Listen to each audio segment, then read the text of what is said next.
Hare Krishna Krishna Krishna Hare Hare, Hare Rama Rama Rama Hare Hare.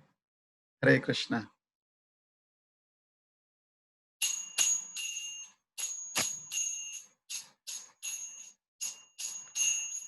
Jaya Radha Madhava Kunja Bihari, Jaya Radha Madhava Kunja Bihari, Jaya Gopi Jana Vallabha Girivardhari,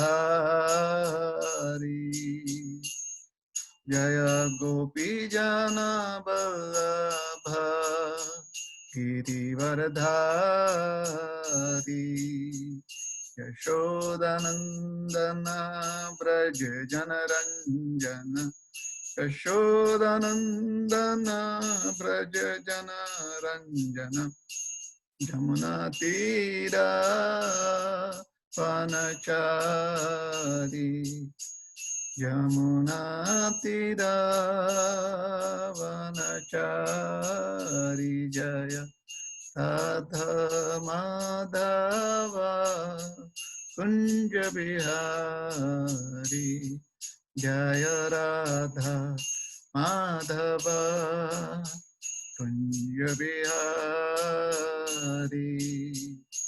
Hare Krishna Krishna Krishna Hare Hare, Hare Rama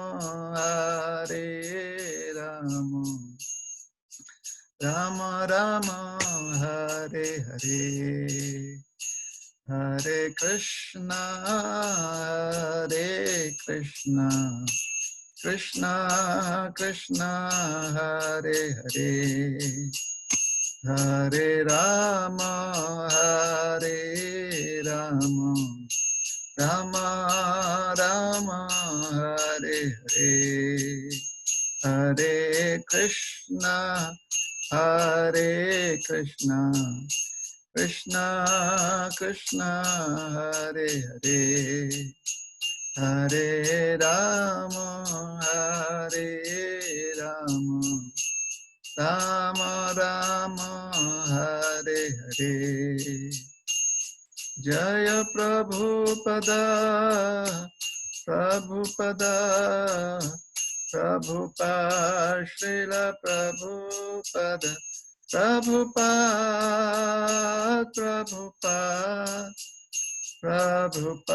Jaya Jaya Prabhupada. Jai Shri Harinam Sankirtan ki Jai, Srila Prabhupada ki Jai, अनंत कोटि वैष्णव भक्त वृंद की जय। श्री राधे।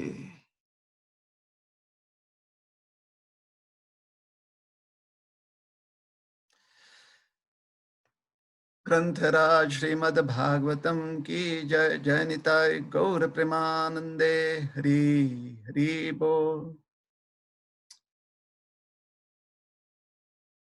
ओम ज्ञानतिमिरान्धस्य ज्ञानाञ्जनशलाकया चक्षुरुन्मिलितं येन तस्मै श्रीगुरवे नमः। श्रीचैतन्यमनोभीष्टं स्थापितं येन भूतले स्वयं रूप कदा मह्यं ददाति स्वपदान्तिकम्। नमो विष्णुपदाय कृष्णप्रेष्ठाय भूतले श्रीमते भक्तिवेदान्त स्वामिनिति नामिने। नमस्ते सारस्वती देवे गौरवाणी प्रचारिणे निर्विशेष शून्यवादी पाश्चात्य देशतारिणे। वाञ्छाकल्पतरुभ्यश्च कृपा सिन्धुभ्यैव च पतितानां पावनेभ्यो वैष्णवेभ्यो नमो नमः। जय श्री कृष्ण चैतन्य प्रभु नित्यानंद, श्री अद्वैत गदाधर श्रीवासादि गौर भक्त वृंद। हरे कृष्ण कृष्ण कृष्ण हरे हरे, हरे राम राम राम हरे हरे।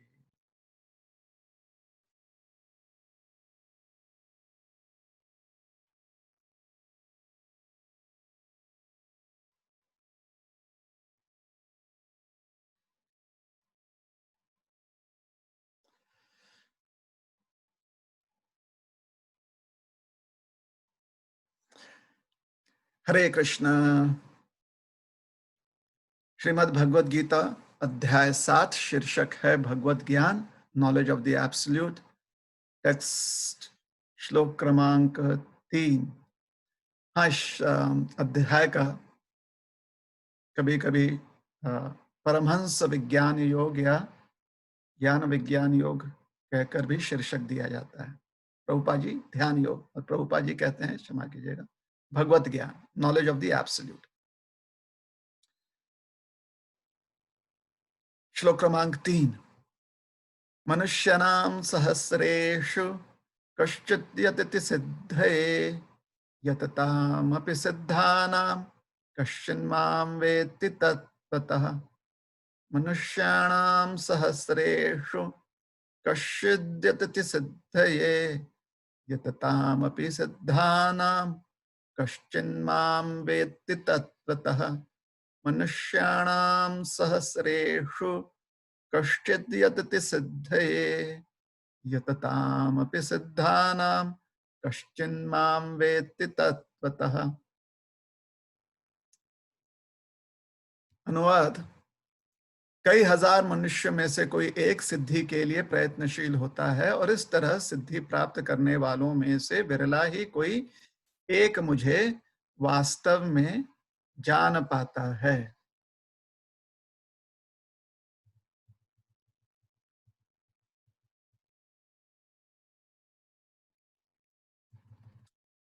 मनुष्य नाम, मनुष्य अर्थात जो मनुष्य योनि है, मनुष्य नाम अर्थात ऐसे जितने भी जीव मनुष्य योनि में हैं, सहस्रेशु दी गई है कि अगर सहस्र अर्थात हजार, यहाँ पर हजार का तात्पर्य है बहुसंख्या में।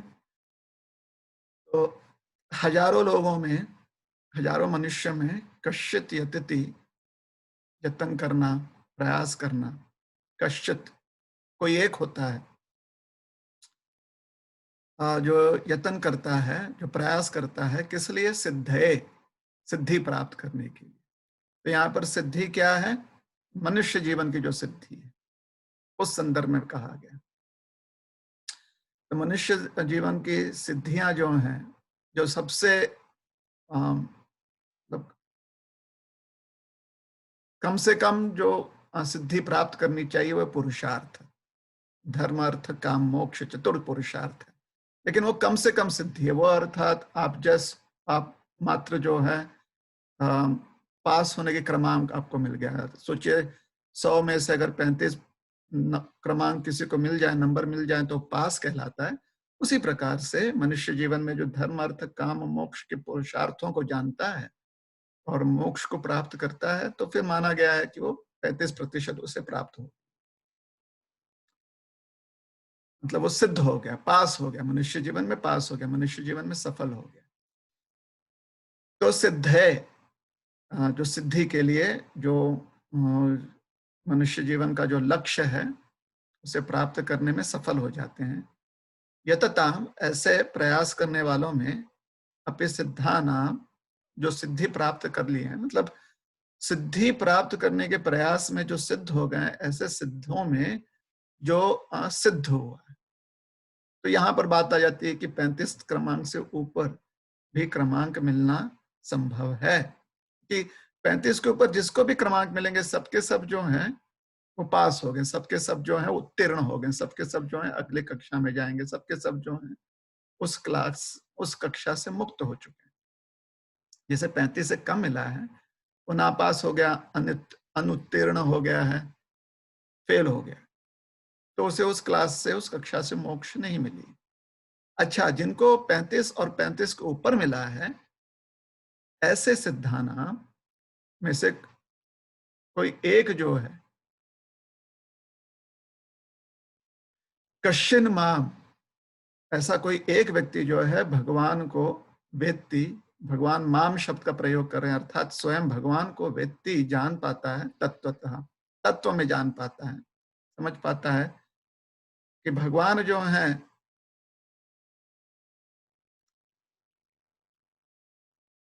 मोक्ष प्राप्ति से सिर्फ भगवान को जाना नहीं जा सकता है। भगवान को जानने का उसके मतलब मोक्ष से भी आगे बढ़ना पड़ता है व्यक्ति को, अगर भगवान को जानना चाहता है। तो ये बात जो है तत्व ज्ञान की बात है। तत्व में ये बात समझाई जाती है, फिलॉसफी में कहिए या अगर थियोलॉजी कहिए, तो ये बात समझाई जाती है कि सिर्फ मुक्त हो जाना यही जीवन की परिपूर्णता नहीं है, लेकिन मुक्त होकर मुक्त अवस्था के कार्य में स्थित हो जाना, कार्यस्थ हो जाना, तब वह बात जो है थोड़ी बहुत समझ में आ रही है, तब चर्चा जो है ठीक ठाक हो रही है। तो तत्वतः, इसलिए तत्वतः शब्द का प्रयोग किया गया, क्योंकि भगवान को जानने वाले तो ऐसे बहुत लोग हैं, लेकिन तत्वतः उनको जानना कि भाई भगवान का स्टेटस क्या है, भगवान की स्थिति क्या है, उनका अस्तित्व क्या है, उनके क्रियाएं क्या क्या हैं, यह सब जानना जो है उसे कहते हैं तत्वतः। तो भगवान को समझने में अलग अलग स्तर हो सकते हैं। जैसे किसी भी व्यक्ति को अगर आप समझना चाहो तो अलग अलग रूप से समझ सकते हो ना, अलग अलग लेवल होते हैं उस व्यक्ति को समझने का, जानने का। वैसे अगर भगवान को समझना चाहें तो अलग अलग स्तर है। तो तत्वतः शब्द से ये संबोधित किया जा रहा है, ये कहा जा रहा है। तो जैसे अनुवाद में कहा गया कि कोई विरला व्यक्ति है जो वास्तव में भगवान को जान सकता है। ऐसे ऐसे कोई विरला व्यक्ति जो है कहाँ प्राप्त होता है? सिद्ध महात्माओं के बीच, जो सिद्ध महात्मा होते हैं उनके बीच में से कोई एक विरला होता है। ऐसे सिद्ध महात्मा कहाँ प्राप्त होते हैं? जो सिद्धि के लिए प्रयत्नशील होते हैं, उनमें से कोई सिद्ध महात्मा होता है। और ऐसे सिद्धि के लिए प्रयत्नशील व्यक्ति कहाँ पर मिलते हैं? जो सिद्धि के लिए प्रयत्न कर रहे हैं, प्रयत्नशील हैं, वो मिलते हैं मनुष्य योनियों में, मनुष्य लोक में। और ऐसा मनुष्य योनि कहाँ पर है? ऐसा मनुष्य योनि 84 लाख योनियों में से एक योनि है ना। 84 लाख योनियों में से जो 4 लाख मनुष्य योनियां हैं, ऐसे मनुष्य योनियों में जो प्रयत्नशील होता है, ऐसे प्रयत्नशीलों में जो सिद्ध होता है, ऐसे सिद्धों में जो भगवान को तत्वतः जानता है, और ऐसे तत्वतः जानने वाले में जो होते हैं, उनके बारे में भगवान यहाँ पर चर्चा कर, या कह रहे हैं कि ऐसे तत्व में मुझे जानने वाले लोग जो हैं वो वास्तव में परिपूर्ण हो चुके हैं। तो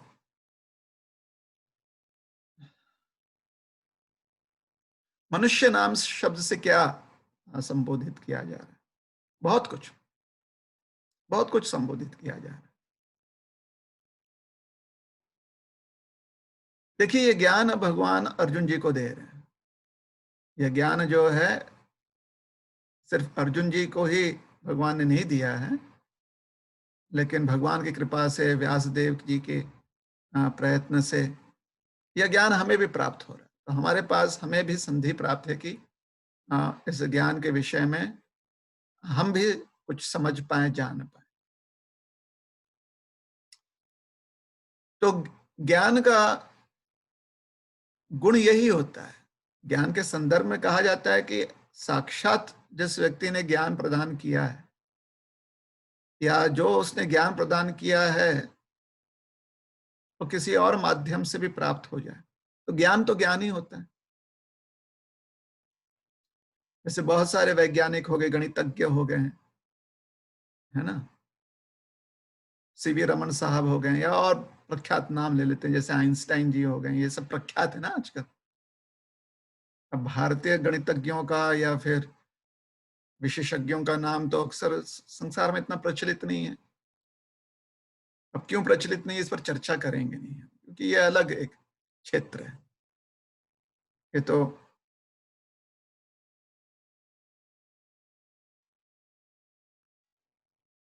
हाँ, सारे विश्व का जो है दुर्भाग्य है कि प्रचलित नहीं है ऐसे नाम, दुर्भाग्य है।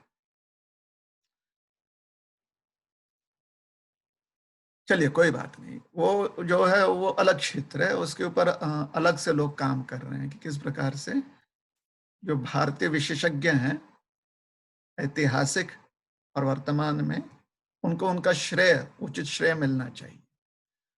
कोई नहीं, जिनको आज समाज में श्रेष्ठ माना गया, जिनका श्रेय जो है श्रेष्ठ माना गया है, वो भी अ, वंदनीय है। ऐसा नहीं कि ज्ञानी तो कहीं पर भी हो सकता है, वंदनीय है, बिल्कुल वह भी वंदनीय है, उनको भी हम नमन करते हैं। तो आइंस्टाइन ले लीजिए, न्यूटन ले लीजिए, आज थोड़ी है हमारे सामने कि भाई उनसे जाकर हम ज्ञान ले पाएँ या फिर उनसे हम पूछ पाएँ। नहीं है, हमारे समक्ष नहीं है।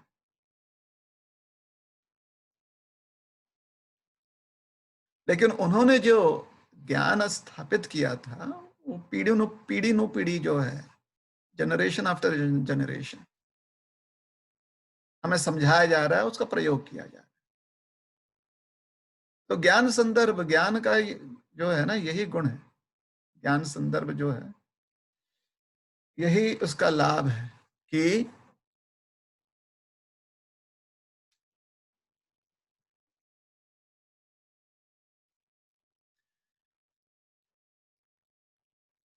साक्षात रूप से कोई जिसने उस ज्ञान को दिया है वह रहे, या अप्रत्यक्ष रूप से किन्हीं अन्य माध्यम से अगर ज्ञान प्राप्त हो जाता है, वो बात हमें समझ में आ जाए, तो फिर उसका लाभ है। सोचिए, प्रत्यक्ष रूप से अगर कोई ज्ञान दे रहा है और बात समझ में नहीं आई, तो लाभ क्या है? कुरुक्षेत्र की रणभूमि पर ऐसे बहुत लोग थे, शायद सुने होंगे, लेकिन उन्हें बात समझ में नहीं आई। तो प्रत्यक्ष ज्ञान प्राप्त करने में लाभ भी है, और साथ ही साथ अगर उस ज्ञान को हमने ग्रहण नहीं किया, तो उससे लाभ नहीं भी है, मतलब उसका कोई फायदा नहीं हुआ। उसी प्रकार से अप्रत्यक्ष रूप से, अर्थात स्वतः भगवान सामने ना हो, भगवान ज्ञान ना देते हो, लेकिन भगवान ने जो दिया हुआ ज्ञान जो है, आचार्यों द्वारा, महात्माओं द्वारा हमें प्राप्त हो रहा है, ज्ञान प्राप्त हो रही है हमें।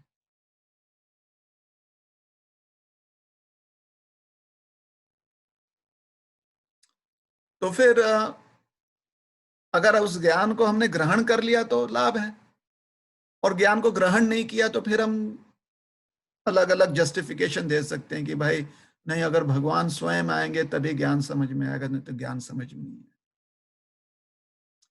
तो ये जो है ना, ये थोड़े से जो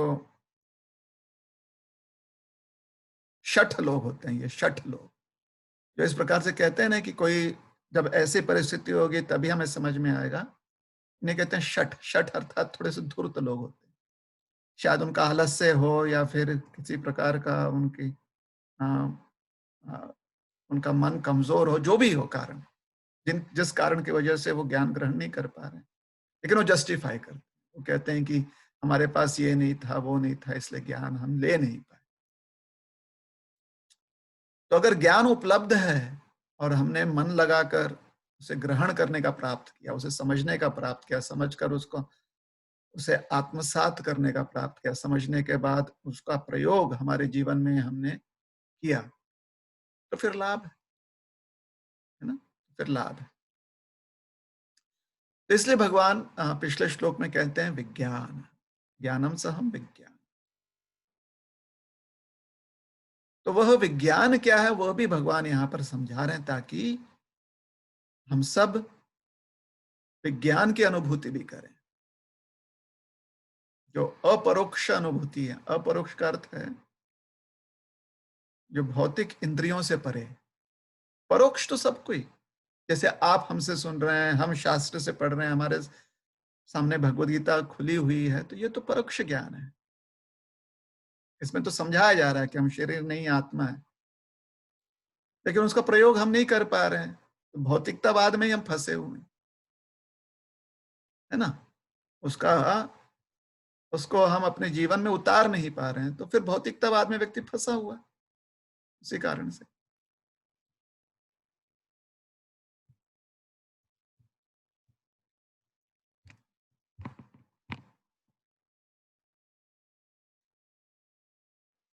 तो इसलिए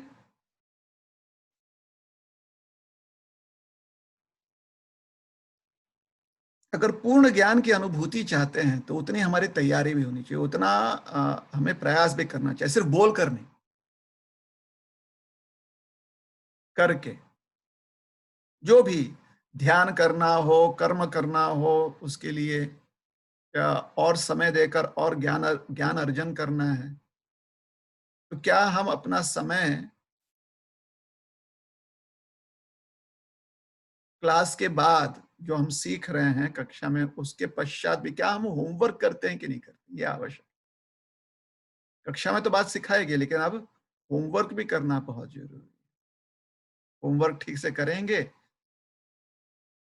स्वतः के जीवन में अभ्यास करते हुए प्रयोग करेंगे, तो फिर परिवर्तन जो है दिखाई देगा।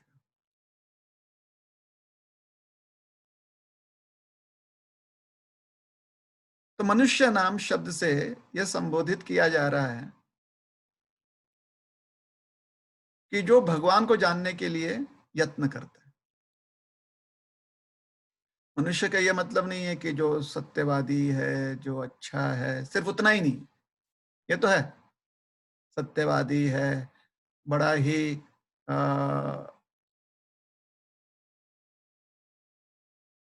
परंपरा का पालन करने वाला है,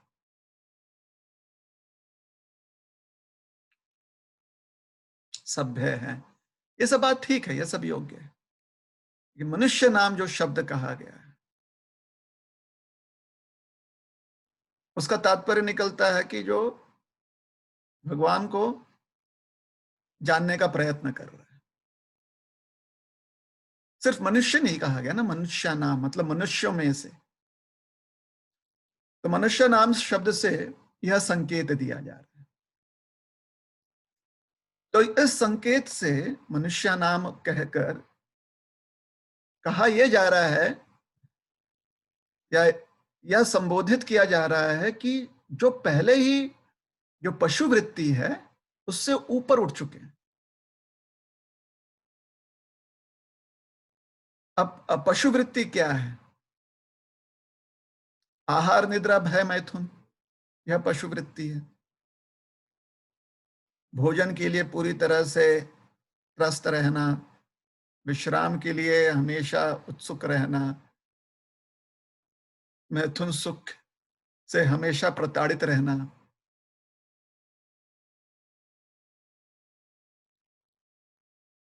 अपने जीवन को बचाए रखने के लिए हमेशा चिंतित रहना, ये तो पशु करते हैं।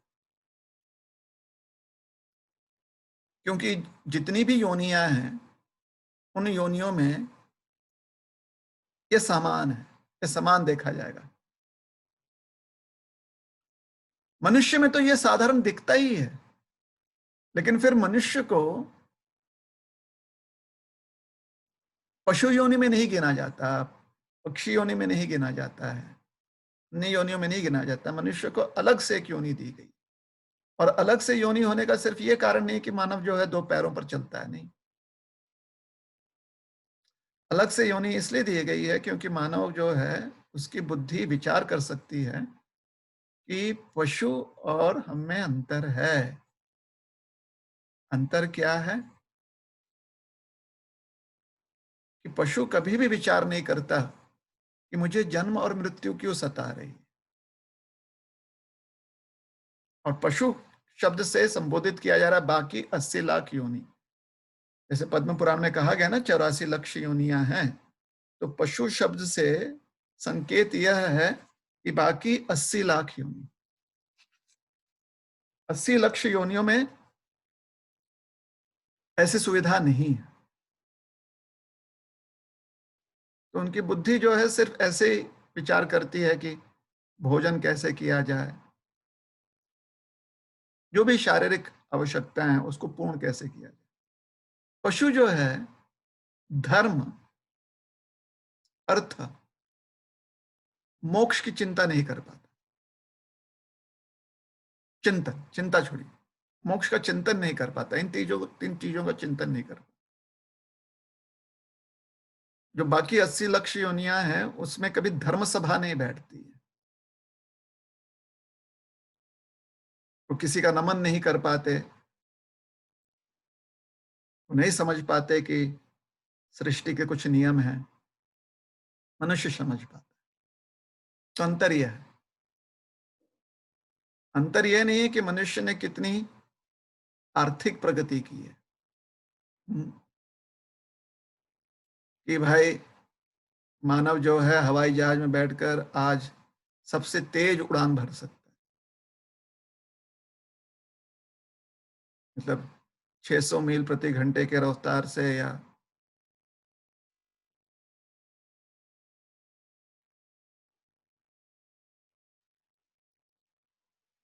500 से लेकर 1000 किलोमीटर प्रति रफ्तार के प्रति घंटे के रफ्तार से उड़ान भर रहा है, जो कोई भी योनि नहीं कर पाता।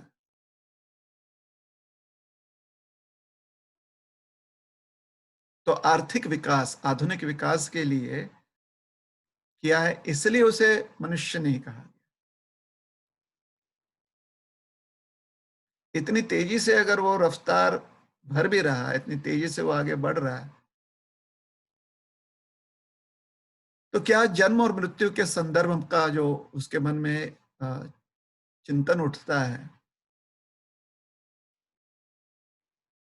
तो उसके उत्तर उसे प्राप्त हुए या नहीं हुए। तो मनुष्य ना,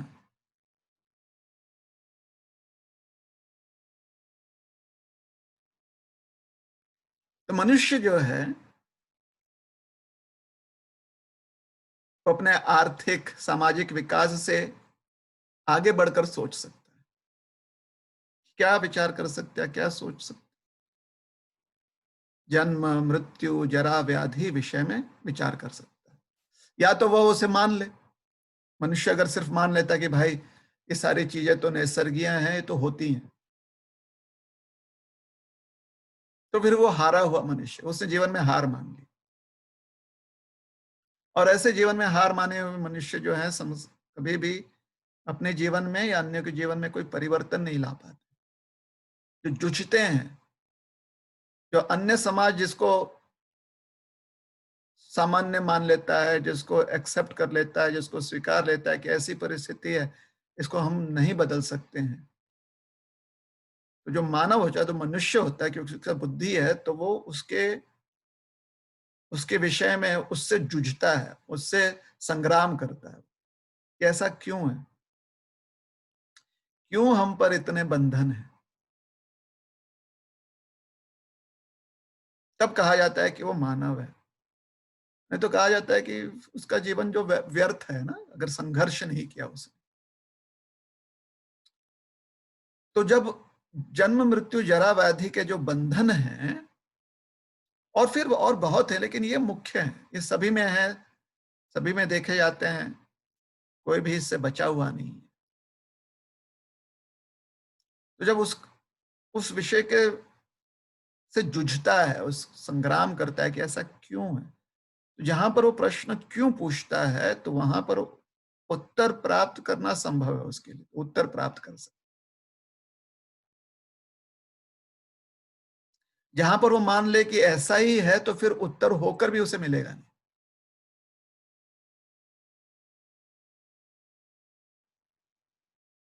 और इस संदर्भ में उत्तर मिलना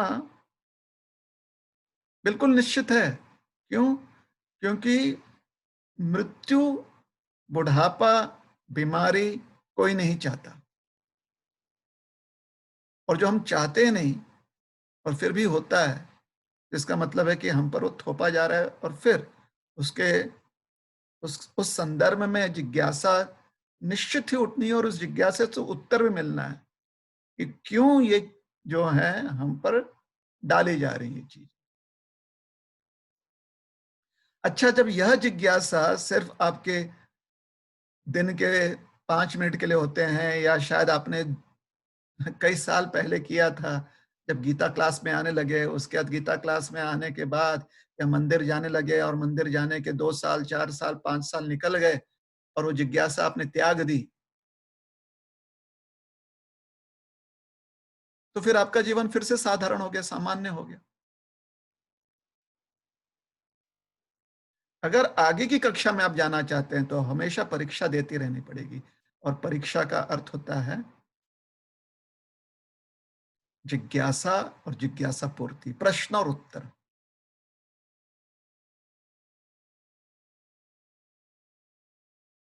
एक बार आप सोचिए, शुरू कर दिया मंदिर जाना, आपने शुरू कर दिया कि रोज गीता क्लास अटेंड करना ही है, और जिज्ञासा आपने छोड़ दी। इस संदर्भ में जिज्ञासा, जन्म मृत्यु जरा व्याधि, क्या इसको हम पूरी तरह से समझ पाए हैं, इसका बंधन क्या है, और क्या हम समझ पाए कि इस बंधन से मुक्त होना है?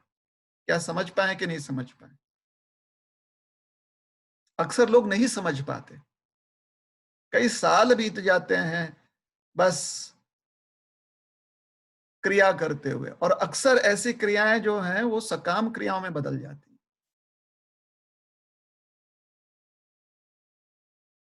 जिज्ञासा जहां पर होती है, वहां पर व्यक्ति सकाम क्रियाओं पर नहीं, जिज्ञासा जहां पर विशेष करके अपने आत्म तत्व की जब व्यक्ति जिज्ञासा करता है, तो फिर वो नित्य फल की अपेक्षा करता है,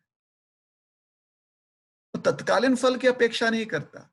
और जो व्यक्ति नित्य फल की अपेक्षा करता है, मतलब जो फल ऐसा हो जो कभी नाश ना हो, वही व्यक्ति जो है जन्म मृत्यु संदर्भ के प्रश्नों का उत्तर सही में जान जाता है। लेकिन जो सिर्फ तत्कालीन फलों को लेकर संतुष्ट हो जाता है, जैसे कभी कभी लोग कहते हैं ना कि आज हमारा इंटरव्यू है, जॉब इंटरव्यू, आज ध्यान से नाम जप करेंगे, तो देखिए कितना तत्कालीन फल के लिए प्रयास कर रहा है। और वही अगर उसका इंटरव्यू हो गया, उसे प्रमोशन मिल गया, तो उसके बाद मन में ये नहीं विचार आता है उसके कि आज ध्यान से नाम जप करेंगे, आज अब फिर सामान्य रूप से नाम जप करेंगे।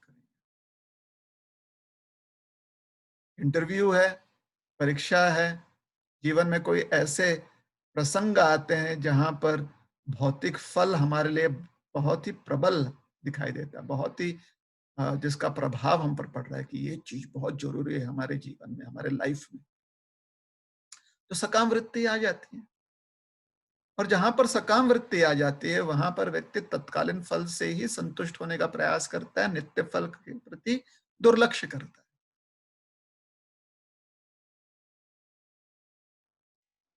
है ना? तो इसलिए मनुष्य नाम सहस्रेश, कोई एक होता है मानवों में, मनुष्यों में, और मनुष्य का अर्थ है वह व्यक्ति जो धर्मार्थ क्रिया करता है, धर्म अर्थ काम मोक्ष को जो है फाउंडेशन बनाकर, आधार स्तंभ बनाकर आगे बढ़ रहा है। सिर्फ धर्म अर्थ काम मोक्ष का अभिलाषी नहीं है वो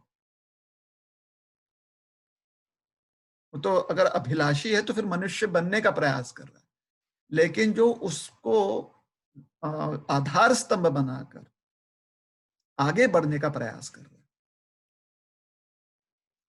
उसे कहा गया मनुष्य। तो सबसे पहले तो हमें मनुष्य बनना है, हमें से बहुत लोगों को मनुष्य बनना पड़ेगा,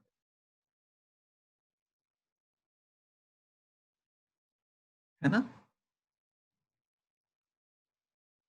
और मनुष्य बने रहना पड़ेगा।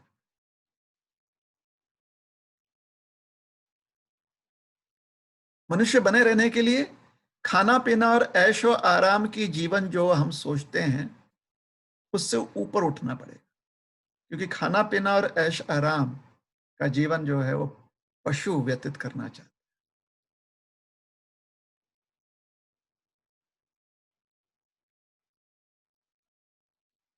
तो हमेशा मनुष्य बने रहने के लिए भी व्यक्ति को बहुत अगाध परिश्रम करनी पड़ती है। भक्ति की बात तो आगे है ना?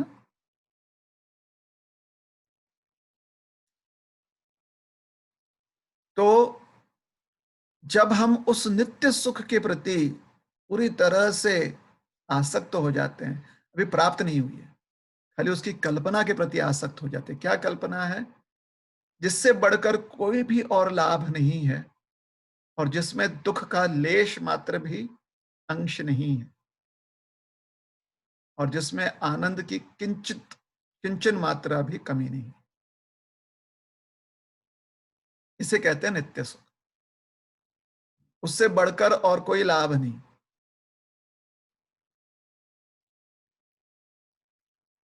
जिसमें लेश मात्र भी दुख नहीं है और किंचन मात्र भी आनंद का अभाव ना हो। जब तक हमारा जीवन है, जब तक हम सांस ले रहे हैं, तब तक इस लक्ष्य को मन में रखना। इसे कहते हैं मनुष्य नाम।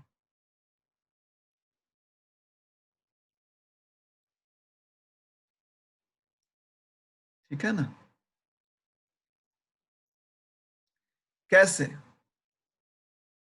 और चर्चा करते हैं मनुष्य नाम से क्या, और गहराई में जाते हैं ताकि संसार में बहुत सारे लोगों की जो दिनचर्या है ना, उसका पोल खुल जाए।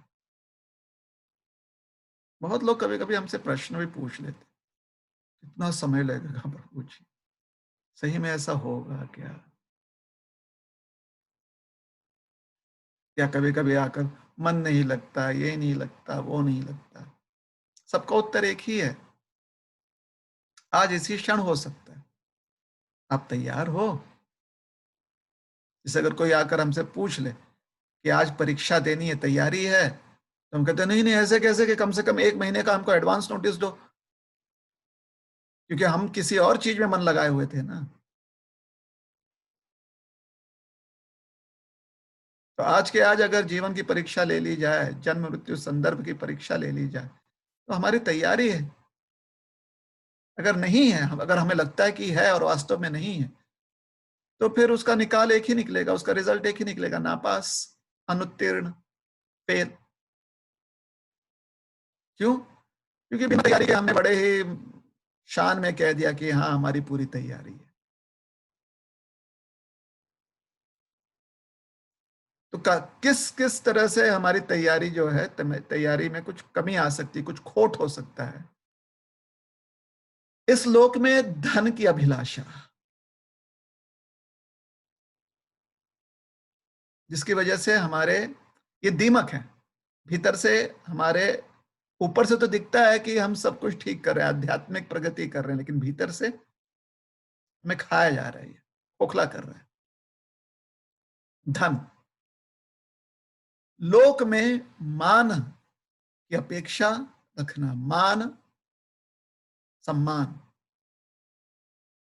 भोग वृत्ति, यह मिल जाता तो अच्छा है, वह मिल जाता तो अच्छा है, ये नहीं होना चाहिए। ना ना, ये हमको बिल्कुल पसंद नहीं। भोग वृत्ति,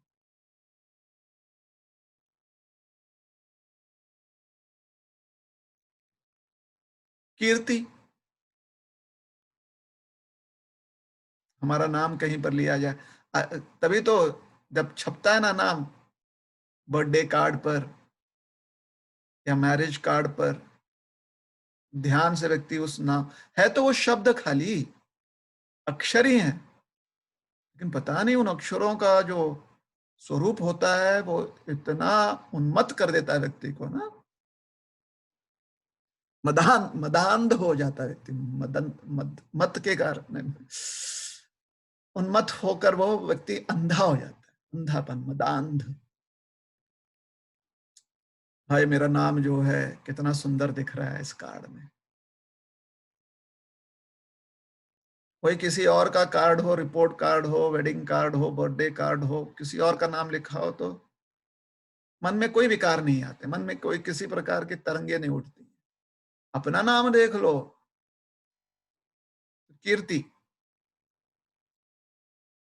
तो ये जो है ना, ये सब और आदि ऐसे तो और भी एक डजन भर या एक सहस्र, है ना, सैकड़ा भर जो है, और ऐसे बहुत सारी चीजें हैं जिसकी वजह से हमारा जो प्रयास होता है वो कम रह जाता है। इतनी कमियों के साथ अगर हम विचार करेंगे कि सही में हो जाएगा, कैसे होगा? खुद की कमियां हैं। अब खुद की कमियों को पहचानने के जगह जो है व्यक्ति खाली व्यर्थ जिज्ञासा करते रहे। अच्छा, उन कमियों से उबरने की क्षमता सभी में है।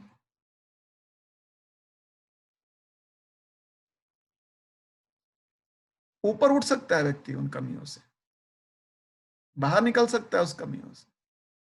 लेकिन ऊपर उठने में, बाहर निकलने में जो कष्ट करना पड़ता है, जो संग्राम उसे करनी पड़ती है, बाह्य रूप से और अंतःकरण में जो संग्राम है उसके जीवन का,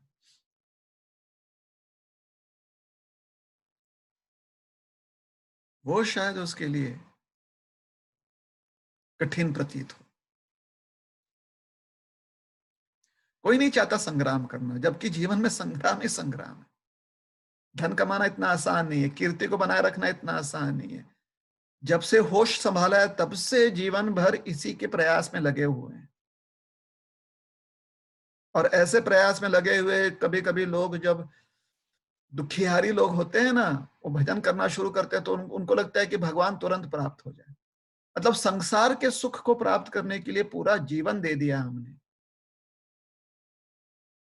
और भगवान की अनुभूति तुरंत चाहते हैं।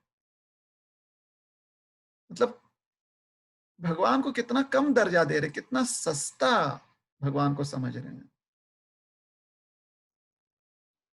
मानो जैसे कि संसार का सुख प्राप्त करना, मानो ये हीरे मोती को प्राप्त करने जैसे है।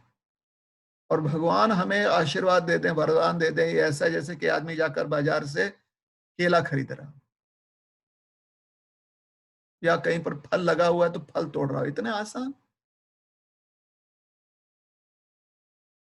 तो ये जो भ्रम है ना, इस भ्रम से व्यक्ति को बाहर निकलना चाहिए। मनुष्य बनिए। अच्छा, दूसरे एक प्रकार के लोग होते हैं तो ये सारी बातें सुनते हैं और मायूस हो जाते हैं। इतना कष्ट करना पड़ेगा, भगवान आसानी से क्यों नहीं मिल जाते? और वही लोग जीवन भर भौतिक सुख प्राप्त करने के लिए कष्ट करने को तैयार होते हैं। उनसे कह दो 9 से 5 जाकर नौकरी करो, तो नौकरी खटेंगे, लोग वैसे करेंगे नौकरी। उनसे कहो कि व्यापार करें, अंतरप्रोनर बने, अंतरप्रेन्योर बने वो, तो 24 घंटे दे देंगे उसके लिए। पता नहीं उसके लिए कहां से उनमें इतनी क्षमता आ जाती है, इतना कष्ट कर लेते हैं। और कब तक कष्ट? जीवन भर। बहुत ही हट्टी होते हैं वो। 100 का 110, 110 का 120, 120 का 150, 150 का 200, ऐसे करते करते दिन प्रतिदिन 20-25 साल में 100 से शुरुआत की थी, लाख तक पहुंच गए। चाहे वो अनाज हो, रुपया हो, संपत्ति हो, जो भी हो। 100 से शुरुआत की थी, लाख तक पहुंच गए 20-25 साल तक। अरे अपने आसपास देख लीजिए, 40-50 साल व्यक्ति नौकरी करते रहता है, 40-50 साल व्यक्ति खेती करता है, 40-50 साल व्यक्ति व्यापार करता है, और हर साल, हर दिन, हर वर्ष उसकी अपेक्षाएं बनी रहती हैं, उसकी अपेक्षाएं बढ़ती रहती हैं।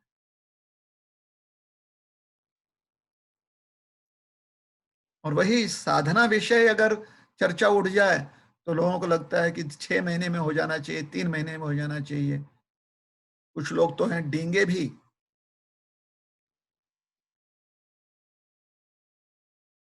है ना, अपना ही बीन बजाने लगते हैं। अरे हमने 6 महीने में कर लिया, 6 महीने में 1 करोड़ नाम जप कर लिया, आज जो कुछ है बस उसी के बदौलत। डींगे भी ऐसे हाँकते हैं कुछ लोग। बाकी भी उससे प्रभावित हो जाता। अच्छा, सही में हरे कृष्ण महामंत्र के साथ साथ अगर आप एक माला पंचतत्व मंत्र का कर लो तो ज्यादा फायदा है। हाँ, उसके साथ अगर आप जगन्नाथ स्तोत्र भी पढ़ो तो अच्छा है, उसके साथ अगर आप नरसिंह स्तोत्र भी पढ़ो तो अच्छा है।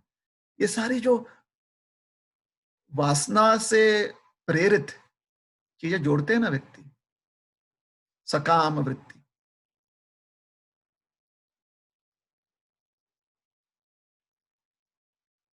ये भी कर लें क्या, वो भी कर लें क्या,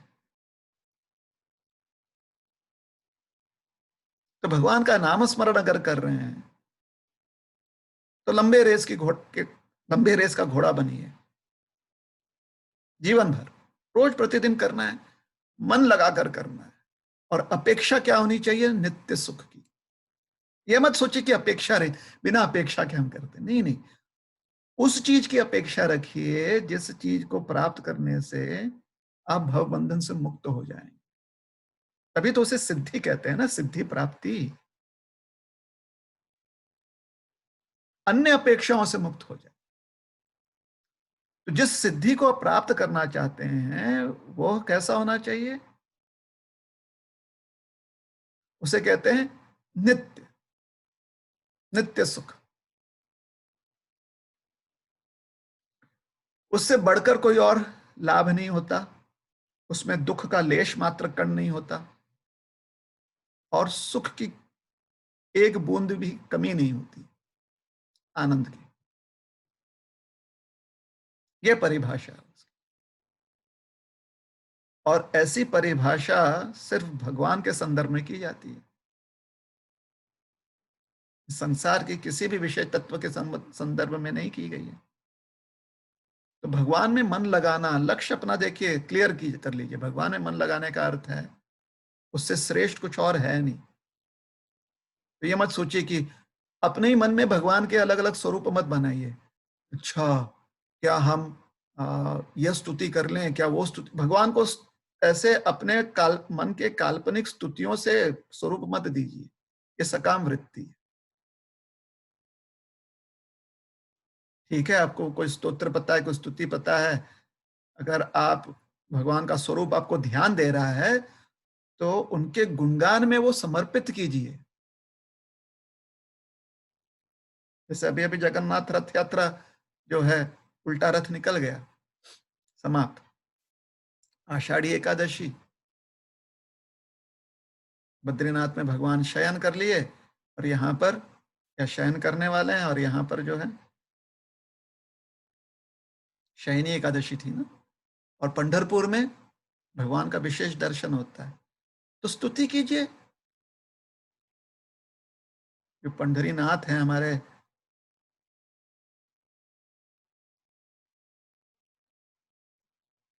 विठल हैं, विठुआई, स्तुति कीजिए उनकी, क्योंकि उनके प्रति उनका स्मरण हो रहा है ना, तो फिर अभंग गाइए। लेकिन यह विचार करके कि अभंग गाने से हमें कुछ मिलेगा, यह आपने एक अलग स्वरूप, अपना ही एक स्वरूप बना लिया कि अच्छा 15 दिन अगर एक महीने भर यह अभंग गाया, एक महीने भर अगर ऐसा व्रत किया तो उससे यह लाभ मिलेगा। तो मन में लालच की भावना नहीं, मन से नहीं जाएगी। तत्कालीन सुख के पीछे हम पड़ रहे हैं, महीने भर करेंगे तो यह मिलेगा लाभ। तो तत्कालीन सुख जो है पशु वृत्ति होते, भले ही उसके लिए हमने मानवीय बुद्धि का प्रयोग क्यों ना किया। शायद पशु ऐसा विचार ना कर सके, पशु ना विचार कर सके कि हम जो है स्तोत्र गाएंगे या भजन गाकर महीने भर 2 महीने भर करके, पशु शायद वह ना कर पाए। लेकिन कार्य जो है उसके ऊपर जोर नहीं दिया गया, वृत्ति क्या है उस पर ध्यान दिया गया, वृत्ति क्या है, इसलिए कहा गया पशु वृत्ति। सिर्फ पशु कार्य नहीं कहा गया, पशु कार्य तो आहार, निद्रा, भय, मैथुन, उसके पीछे जो वृत्ति है,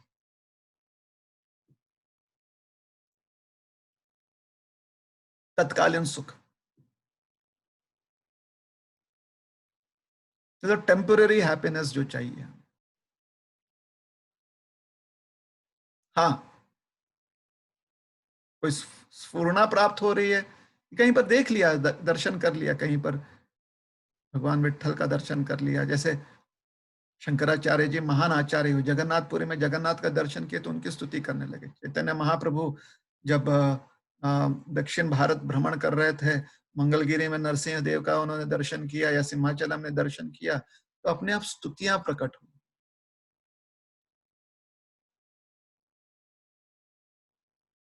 फिर परोक्ष ज्ञान शास्त्र क्या देता है कि यह स्तुति जो है 100 बार जो पाठ करेगा तो उसे ये लाभ मिलेगा, उसे विष्णु प्राप्ति हो जाएगी। ये हो गया परोक्ष ज्ञान।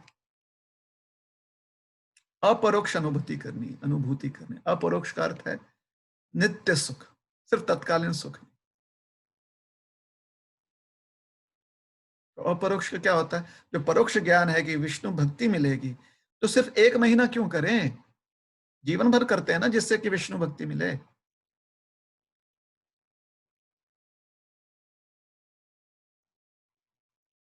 ठीक है ना?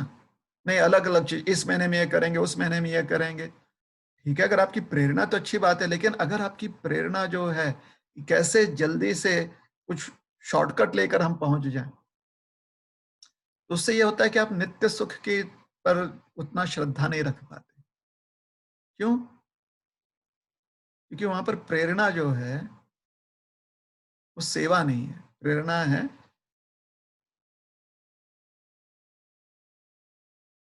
हमारी लालच।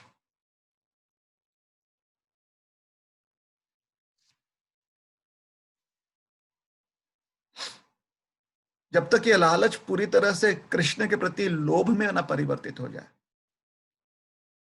तब तक इस ऐसे लालच के जितने भी प्रसंग होते हैं उससे हमें दूर रहना चाहिए।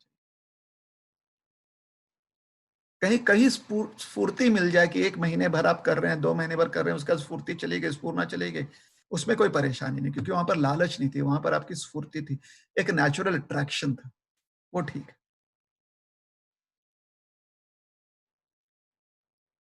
ठीक है ना?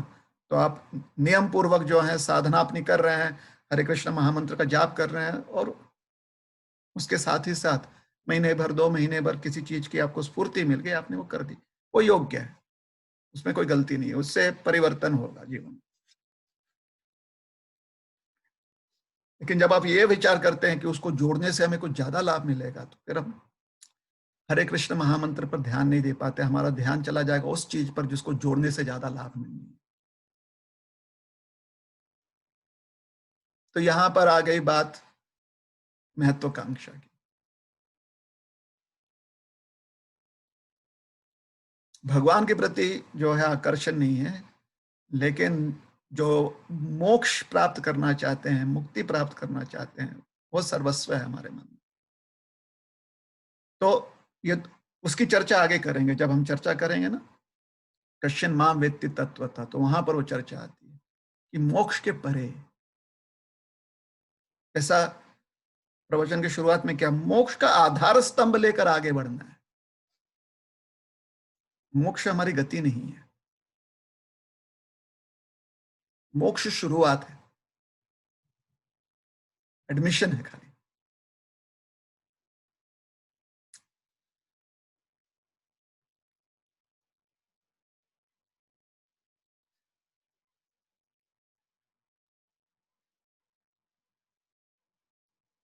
तो जितना कम हम जो है संसार के उत्पत्ति और विनाशशील वस्तुओं में मन लगाने का प्रयास करेंगे, उतना ही आसान हो जाएगा।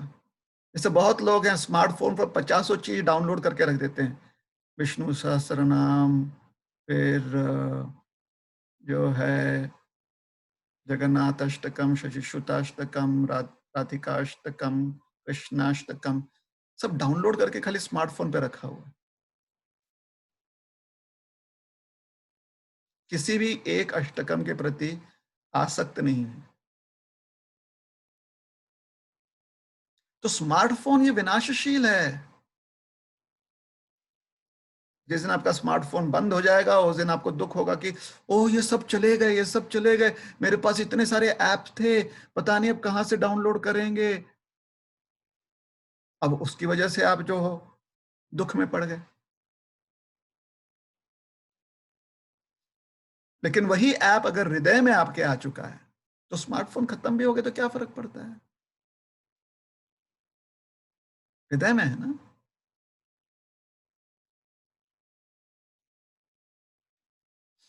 तो संसार की जो ये तत्कालीन वस्तुएं हैं जिनकी उत्पत्ति होती है और विनाश होती है, उनसे आसक्त और उन पर निर्भर होते हुए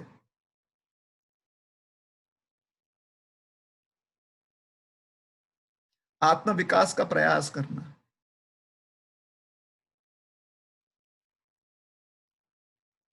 शायद हमें भोग विलास में अटका दे। इसलिए पूर्व काल में यंत्र नहीं हुआ करते थे। शिष्य ध्यान से बैठकर गुरु के मुख से श्रवण करते थे ताकि उसे कंठस्थ कर पाए, और फिर कंठस्थ करके मनन करते थे ताकि उसे समझ पाए।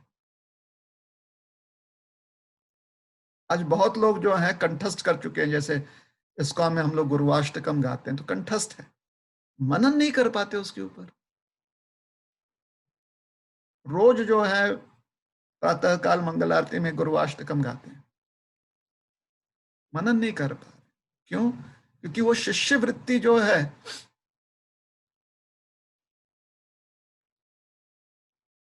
वो कहीं चली गई है, मतलब गायब हो चुकी है। तो सिद्धि प्राप्त नहीं होगी। उसके जगह क्या प्राप्त होगा? कि हमें गाने का अवसर दिया गया, या सही लय में हमने गाया, सही धुन में हमने गाया, इसके साथ और क्या क्या हम लोग इंस्ट्रूमेंट जोड़ सकते हैं गाने के लिए, इसको कहाँ कहाँ हम व्यक्त कर सकते हैं। तो इस प्रकार से अपनी मान्यता लोक में बढ़े, अपना प्रचार ज्यादा हो, या अपना उद्देश्य आगे बढ़े, हमारी जो विचार धारणा है वो आगे बढ़े, ये सारे अपनी महत्वाकांक्षाओं से संबंधित, तो उसमें मन अटकता है। प्रदर्शनीकरण।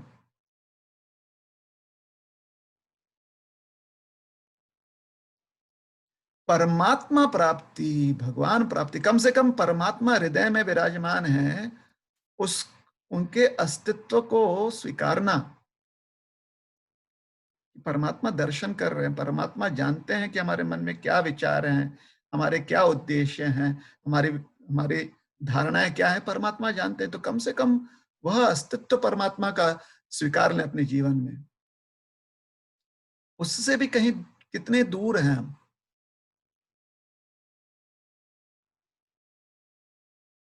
तो जहां पर परमात्मा का ही अस्तित्व हमने नहीं स्वीकारा है, परमात्मा सर्वत्र है, शायद हमारे हृदय में हम देख नहीं पा रहे, बाकी जगह परमात्मा तो है, कण कण में है, देख रहे हैं सब कुछ, हमें देख रहे हैं परमात्मा,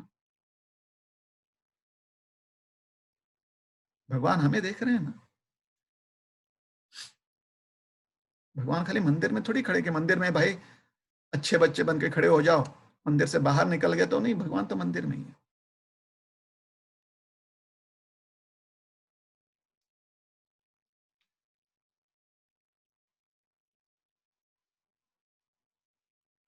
तो ये जो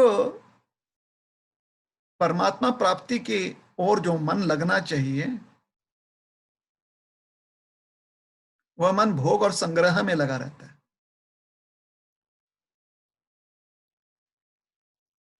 और जब इस प्रकार से भोग और संग्रह में मन लगा रहता है, तो मनुष्य नाम सहस्रेशु, कोई एक ही व्यक्ति जो है ना, कोई एक विरला व्यक्ति है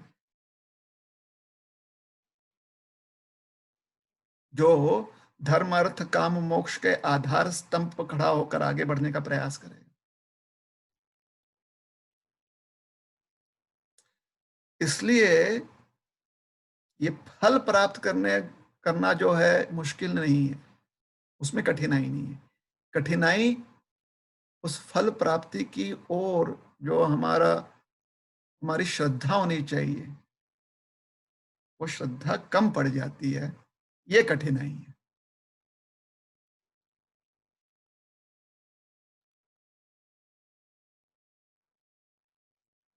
और अगर संग्राम करना है तो हमें शायद जीवन भर इसके साथ संग्राम करनी पड़े। परमात्मा प्राप्ति की ओर जो मन लगना चाहिए, वो मन भोग और संग्रह में लगा हुआ है। भोग अर्थात जो हमें अच्छा लगता है वो करना, संग्रह अर्थात भाई ये तो हमारा कर्तव्य है, इसके बिना कैसे जीवन चलेगा। ये हम अपने लिए नहीं कर रहे हैं, अपने परिवार वालों के लिए कर रहे हैं, अपने समाज के लिए कर रहे हैं।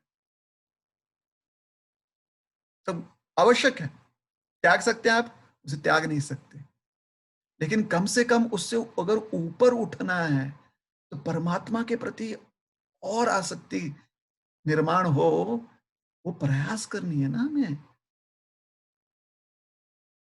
अगर वो प्रयास ही नहीं करेंगे तो फिर यह संग्रह वृत्ति हमें खींच लेगी, हमारी चेतना इस संग्रह वृत्ति में डूब जाएगी। जैसे घर में अगर मेहमान आ जाए, दूसरे दिन परीक्षा है, तो उसकी वजह से जो अतिथि आए हैं उनके लिए तो कुछ ना कुछ समय तो देना पड़ेगा ना आपको, थोड़े से दो चार।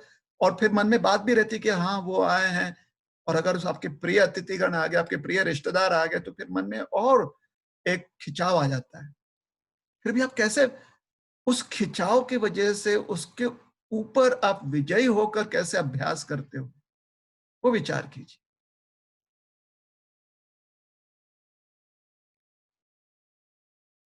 आप कहते हो उनसे कि हाँ आप लोग 5 दिन के लिए आए ना, आज खाली हम पढ़ाई कर रहे हैं, हमें डिस्टर्ब मत करना, कल परीक्षा के बाद जो है फिर आज पढ़ाई करनी है। देखिए मन में जो लालच उठ रही है, जो उद्वेगनाएं हो रही हैं मन में, जो संग्रह मन कर रहा है ना, अरे ये लोग आ गए हैं इनके साथ, या भोग जो करने का मन प्रयास कर रहा है, मन भोग वृत्ति लेकर आ रहा है, उसके ऊपर आप कैसे अपने बलबूते पर, आपकी वो सक्षमता है, आप उसके ऊपर विजय प्राप्त करते हो, ऊपर उभर जाते हो, आप उससे बाहर ऊपर उठ जाते हो और परीक्षा के संदर्भ में मन लगाते हो अभ्यास करने में। और सोचिए महीने भर की परीक्षा हो, सप्ताह भर की परीक्षा हो, तो आप ऐसे ही प्रयास करोगे, क्योंकि आप जानते हो आपके लिए परीक्षा बहुत आवश्यक है।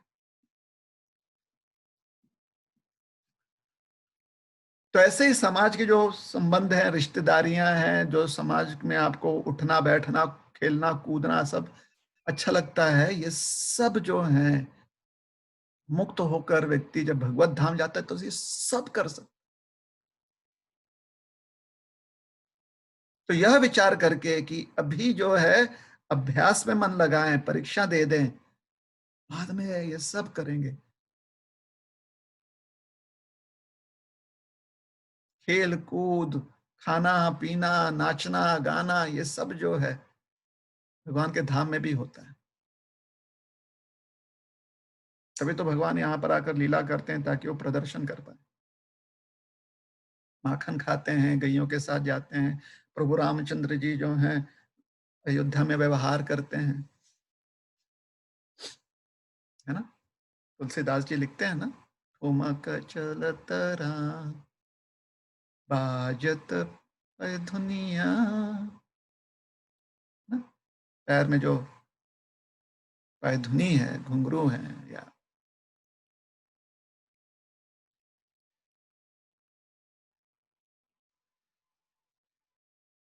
ये सब सब चीज उपलब्ध है। तो ये जो भोग और संग्रह का मोह है ना, दिन प्रतिदिन जो है उस पर विजय प्राप्त करना है, उसके ऊपर उठना है हमने, और परमात्मा प्राप्ति की ओर आसक्ति बढ़ानी है। क्यों? इससे श्रेष्ठ कोई और जो है लाभ नहीं है, इसमें किंचित मात्र भी दुख नहीं है, और इसमें लेश मात्र भी सुख का भाव नहीं है। बाकी जितने भी संसार में जो भी सुख आनंद है, कमियां हैं उसमें। और अगर हम ऐसा नहीं कर पाए तो फिर सिद्धा नाम में हमारी गिनती नहीं होगी ना। सिद्धियों, जो सिद्धि प्राप्त कर चुके हैं, उनमें हमारी गणना नहीं होगी। और ऐसे अगर बहुत सारे लोग हैं जो इस प्रकार से प्रयास नहीं कर पाते हैं, तो फिर ऐसे हजारों लोग जो हैं वो नाकामयाब हो जाते हैं, उनमें से कोई एक जो है कामयाब होता है। तो ये प्रक्रिया जटिल नहीं है। ये परीक्षा जो है ये कठिन नहीं है। जो प्रत्याशी लोग हैं, जो प्रयास कर रहे हैं,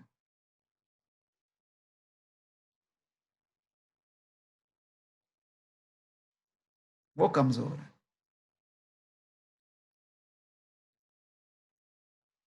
अगर वह सब सबल होते तो परीक्षा जो है बहुत ही आसान है। ये प्रणाली है वो बड़ा ही आसान है, क्योंकि ये प्रणाली भगवान से प्रेम करने की प्रणाली है। तो प्रेम कोई कौन है जो प्रेम नहीं करना चाहता? तो हमेशा यह विचार करना चाहिए कि भोग और संग्रह से कुछ नहीं मिलेगा।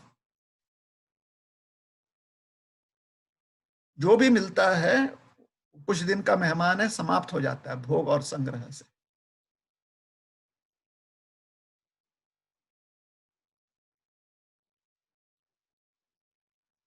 और फिर पुनर्जन्म मिलेगा।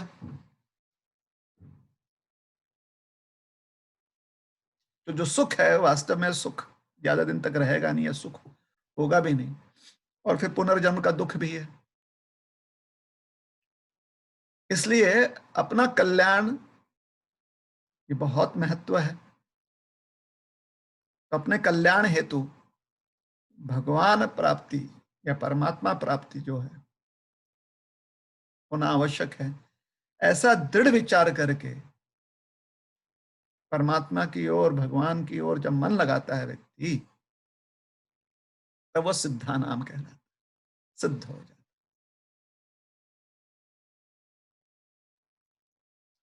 तो वास्तव में जो स्वयं का कल्याण चाहता है और उसमें तत्पर रहता है, तत्पर का अर्थ होता है प्रामाणिक, उसमें अग्रसर रहता है, उसमें युक्त रहता है,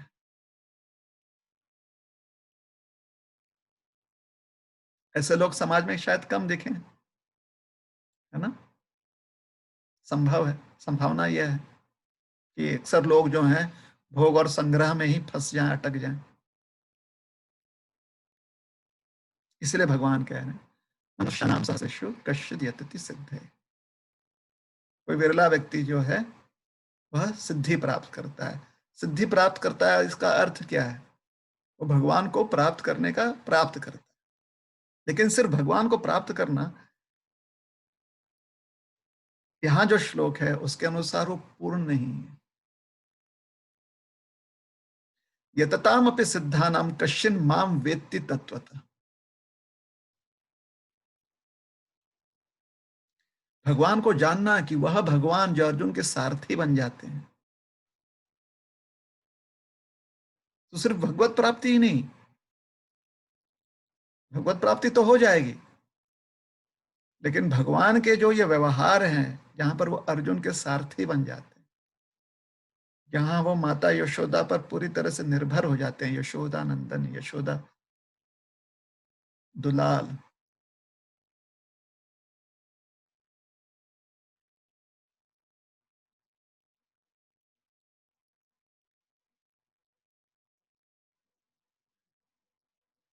वह भगवान जो हनुमान जी के हृदय में निवास करते हैं, वह भगवान जो बलि महाराज के लिए द्वारपाल बन जाते हैं, यह है विज्ञान।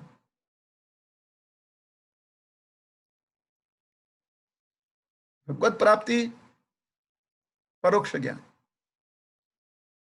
अपरोक्ष जो है वह है भगवान के अस्तित्व को जानना। कश्चिन माम वेत्ति तत्व। अलग अलग जो है ना, अलग अलग स्तर पर परिभाषा दी जा रही है परोक्ष अपरोक्ष की। नहीं तो आप कंफ्यूज हो जाएंगे कि पिछले बार तो आपने ऐसा कहा था, इस बार शुरुआत में आपने ऐसा कहा, फिर है क्या वो? अलग अलग स्तर पर।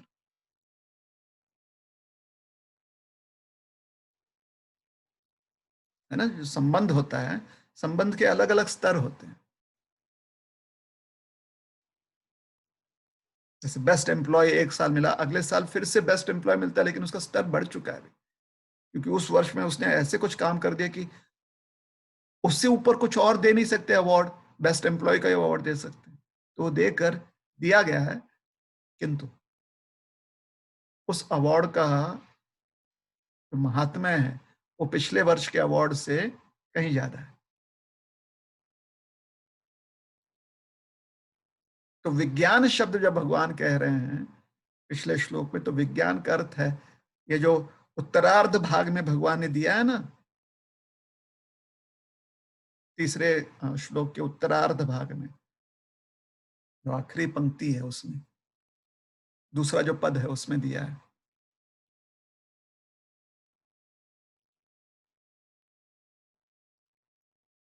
यततामपि सिद्धानाम कश्चिन माम वेत्ति तत्व।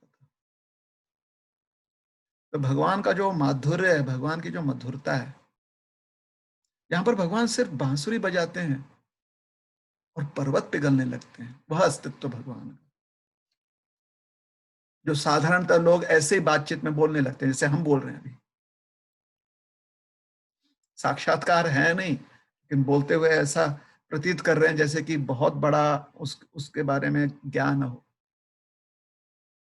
ये तो शास्त्र में दिया गया है, इसलिए परोक्ष ज्ञान, अपरोक्ष अभी तक प्राप्त नहीं। अपरोक्ष प्राप्त होता तो सारी बोलती उलती सब बंद पड़ जाती। जब पत्थर पिघल जाते हैं भगवान के बांसुरी सुनकर, ये पत्थरों का परिवर्तन हो जाता है। तो सोचिए, हम उस अवस्था में रहेंगे जहां पर भगवान की बांसुरी हमें सुनाई दे, पत्थरों को सुनाई देती, चट्टानों को सुनाई देती, और उस तो हम तो चट्टान से भी कहीं गए गुजरे हैं ना, सुनाई भी नहीं देती। इसलिए अभी खाली ज्ञान कहा जा रहा है। विज्ञान क्या होता है? वेत्ति तत्वतः, तत्व में भगवान को जानना। तो सोचिए, अभी तक तो चर्चा यही चल रही थी कि जो सुख सबसे श्रेष्ठ है, जिसमें दुख का कोई आभास नहीं है, दुख नहीं, जिसमें दुख का कोई अस्तित्व नहीं है और सुख की कोई कमी नहीं है, वैसी चर्चा हो रही थी। अब चर्चा किसी और श्रेणी की हो रही है, कुछ और ऊंचे श्रेणी की चर्चा हो रही है। चर्चा हो रही है कि जहां पर भगवान बांसुरी बजाए और पिघल जाए, चट्टान पिघल जाए। तो ये विज्ञान नहीं तो क्या है? विशेष ज्ञान है ना ये अनुभूति। और उससे हम कितने ही दूर हैं अभी। अभी तो कोई खाली बोल दे कि भाई कड़ी भात बना हुआ है तो उसमें ही मन पिघल जाता है, भगवान से मन हट जाता है। कड़ी भात, इसमें मन पिघल गया, है ना। तो ये हम अभी तक बौने हैं और छूना चाहते हैं चंद्र को, जो है चंद्र क्या है यहाँ पर कि कृष्ण बांसुरी बजा रहे हैं और चट्टान भी पिघल रहे हैं, उस चंद्रमा को छूने का प्रयास। तो अपना कद बढ़ाना पड़ेगा हमें, बौने बनकर नहीं रह सकते। जो हमारी भक्ति, जो एक डॉर्फ, एक बौने का स्वरूप है, अब उसको हमने विशाल करना है, हमारे भक्ति भावना को, ताकि हम चंद्र को छू पाए, स्पर्श कर पाए।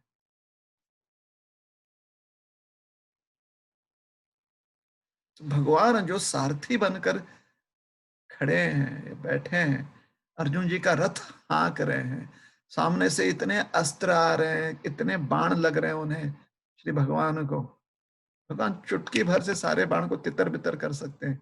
क्यों कोई व्यक्ति अपने ऊपर इतना आघात सहे? लेकिन देखिए, भगवान सारथी हैं।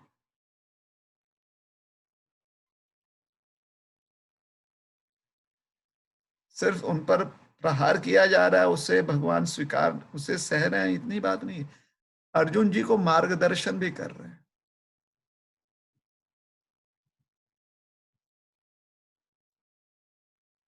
जितने सक्षम भगवान हैं, जो सारे ब्रह्मांड को नियंत्रित कर रहे हैं, ब्रह्मांड नायक है, नियंत्रण कर रहे हैं, वो अर्जुन जी पर निर्भर है कि अर्जुन अपने बाणों द्वारा उनकी भी रक्षा करे। कि रथी का कर्तव्य होता है सारथी की रक्षा करे, नहीं तो ठीक से युद्ध नहीं कर पाएगा ना रथी। रथ जो है सही दिशा में चलेगी नहीं। तो जो योद्धा होता है उसे अपने साथ साथ अपने सारथी की भी रक्षा करनी पड़ती है। अर्जुन पर निर्भर है भगवान, सोचिए।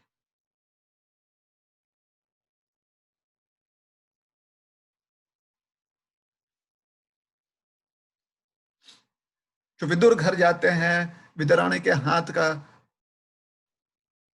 जो उन्हें भोग अर्पण कर रही है वो खा रहे हैं भगवान।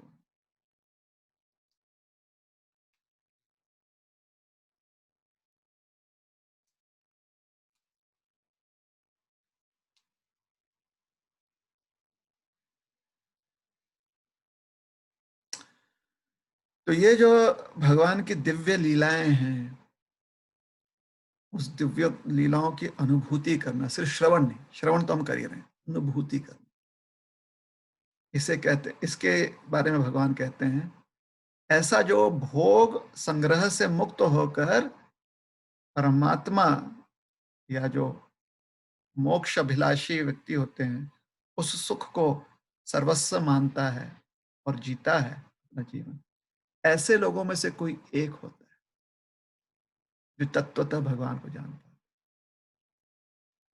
तो जब हम भगवान का नाम स्मरण कर रहे हैं तो हमारा प्रयास यह है कि संसार के जो भोग और संग्रह वृत्ति है उससे मुक्त होकर अंतःकरण में जो भगवान है उनके साथ जुड़ जाए,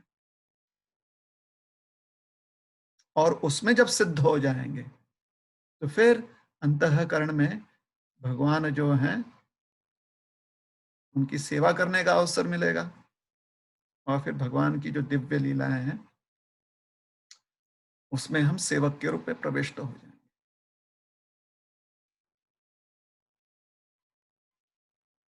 और फिर जब शरीर नष्ट हो जाता है तो भगवान के धाम जो है पहुंच जाएंगे। भगवान के दिव्य लीलाओं में वहां पर भाग लेने का अवसर मिलेगा, लाभ मिलेगा, सुख मिलेगा। तो हालांकि प्रक्रिया बहुत ही आसान है, कठिन हम स्वयं अपने कमियों के कारण उसे बना लेते हैं। और क्योंकि हम स्वयं अपने कारणों से उसे कठिन बना लेते हैं, इसलिए कहा जाता है कि वो दुर्लभ है। भगवान ने पहले से उसको दुर्लभ बनाया नहीं है कि भगवान बोलते कि हाँ the best of the best खाली इसको अचीव कर पाएगा। ऐसे कोई कंडीशन भगवान ने नहीं रखी, ऐसे कुछ नियम नहीं भगवान बनाया भगवान ने कि नहीं। भगवान ने कहा है आप में से कोई भी बेस्ट ऑफ द बेस्ट बन सकता है, हर कोई बन सकता है, और जो बन जाएगा उससे ये लक्ष्य प्राप्त हो जाएगा। लाखों की संख्या में लोग बन जाएं, लाखों की संख्या में लोग जो हैं इसे प्राप्त कर लेंगे।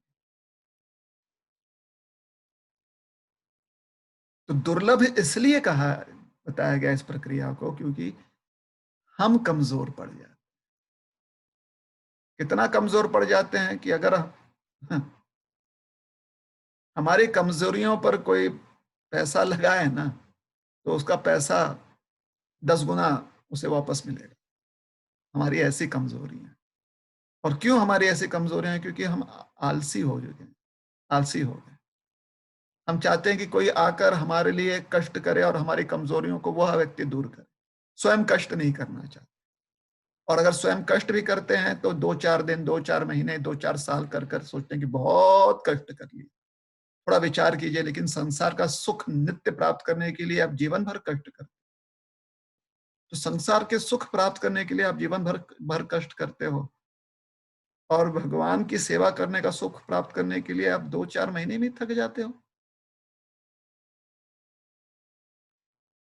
इंटीग्रिटी का प्रश्न है ना यहाँ पे।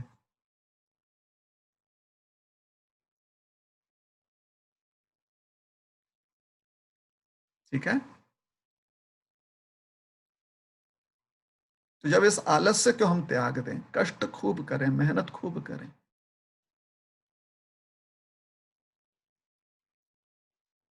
भोग विलास के प्रति मेहनत ना करते हुए भगवत प्राप्ति के लिए मेहनत करें, तो फिर हमारा मानव जीवन सिद्ध हो जाएगा।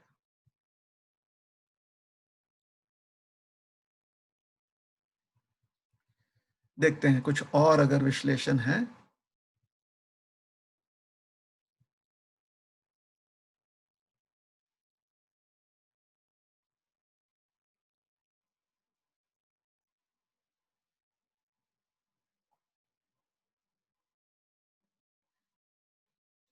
तो दुर्लभ है, इस पर ज्यादा ध्यान मत दीजिए। कोई एक खली ये प्राप्त करता है, यह इस श्लोक का उद्देश्य नहीं है। इस श्लोक का उद्देश्य है कि जिस चीज को प्राप्त कर रहे हैं वो कितना महान है, उसका मूल्य क्या है।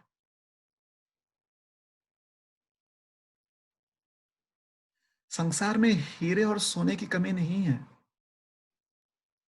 लेकिन वो आसानी से प्राप्त नहीं होते ना। मोतियों की भी कमी नहीं है संसार में, आसानी से प्राप्त नहीं होता है।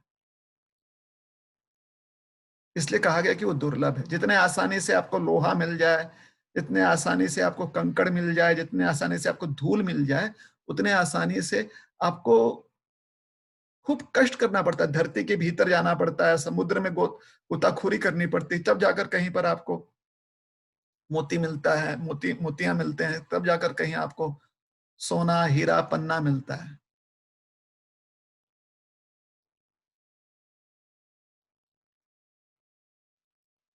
और बाकी चीजें कम मेहनत करने पर मिल जाती हैं। तो उपलब्ध बहुत मात्रा में है, उपलब्ध प्रचुर मात्रा में, लेकिन उपलब्ध उन्हीं लोगों के लिए हैं जो उतनी मेहनत कर पाए। तो उसी प्रकार से भगवान जिस ज्ञान के बारे में यहाँ पर चर्चा कर रहे हैं वो सभी के लिए उपलब्ध है, लेकिन वही प्राप्त करेगा जो बहुत मेहनत करे।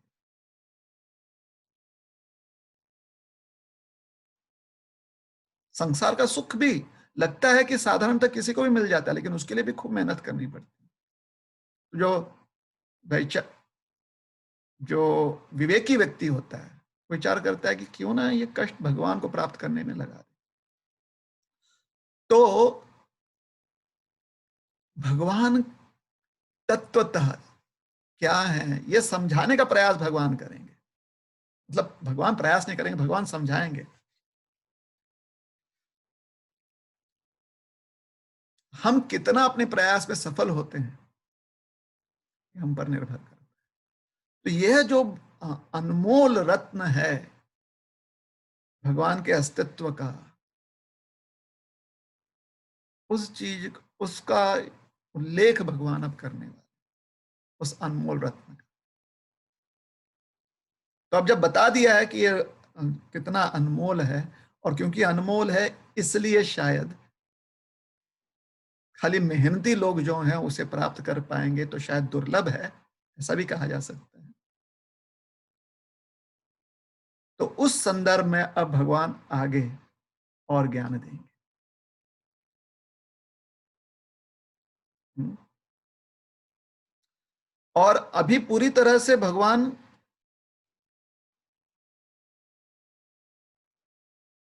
जो संदर्भ है, जिस संदर्भ में भगवान समझाएंगे अपने वैभव का, वो संदर्भ है भौतिक संदर्भ।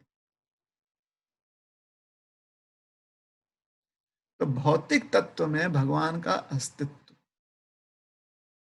दोनों ही चीज किस प्रकार से भगवान की दिव्य शक्तियां और भगवान की भौतिक शक्तियां दोनों कार्यस्थ हैं, दोनों का क्या स्वरूप है, इसका उल्लेख जो है किया जाए। भौतिक शक्तियों का अर्थ होता है कि ऐसे नहीं कि भगवान को ही अंतर करें। भौतिक शक्तियों का अर्थ होता है वह शक्तियां, भगवान की शक्ति का वह स्वरूप जो हम अपने इंद्रियों से अनुभूति कर सकते हैं। और भगवान की जो आध्यात्मिक शक्ति है अर्थात वह स्वरूप जो अभी हम इंद्रियों से नहीं, भौतिक इंद्रियों से नहीं हम अनुभूति कर पाएंगे, उसके लिए हमें अपनी दिव्य चेतना को पुनः जागृत करनी पड़ेगी। तो वैभव जो है भगवान का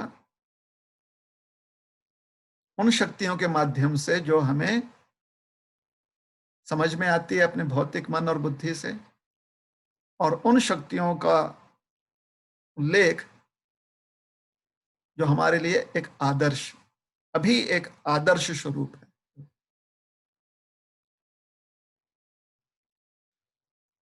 तो इस स्वरूप में भगवान जो है आगे अर्जुन जी को ज्ञान देंगे। तो यह जो दुर्लभ ज्ञान है, ये भगवान प्रदान करने वाले हैं। इसलिए ये परमहंस ज्ञान योग भी कहा गया। सिर्फ हंस ज्ञान योग, परमहंस ज्ञान। दूध का दूध, पानी का पानी कल करके पानी त्याग दे, दूध ग्रहण करे, परमहंस ज्ञान। ऐसे श्रेष्ठ महात्माओं के लिए ज्ञान दिया गया है। प्रभुपाद जी जो हैं कहते हैं नॉलेज ऑफ द एब्सोल्यूट, इस ज्ञान से परे कोई और ज्ञान नहीं। अर्थात इस ज्ञान में दुख का लेश मात्र कण नहीं है, सुख का तनिक मात्र भाव नहीं। यहां पर भगवान ये दे रहे है, दे तो रहे हैं भगवान।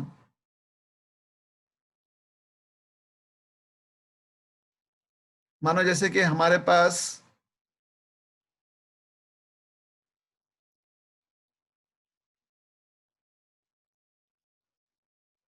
किसी ने धन प्राप्ति का हमें ज्ञान दे दिया है, लेकिन अगर उस ज्ञान को प्राप्त करना है तो एक मैप दिया है। उस मैप को अगर, उस मैप में जो समझाया गया है ना, वो एक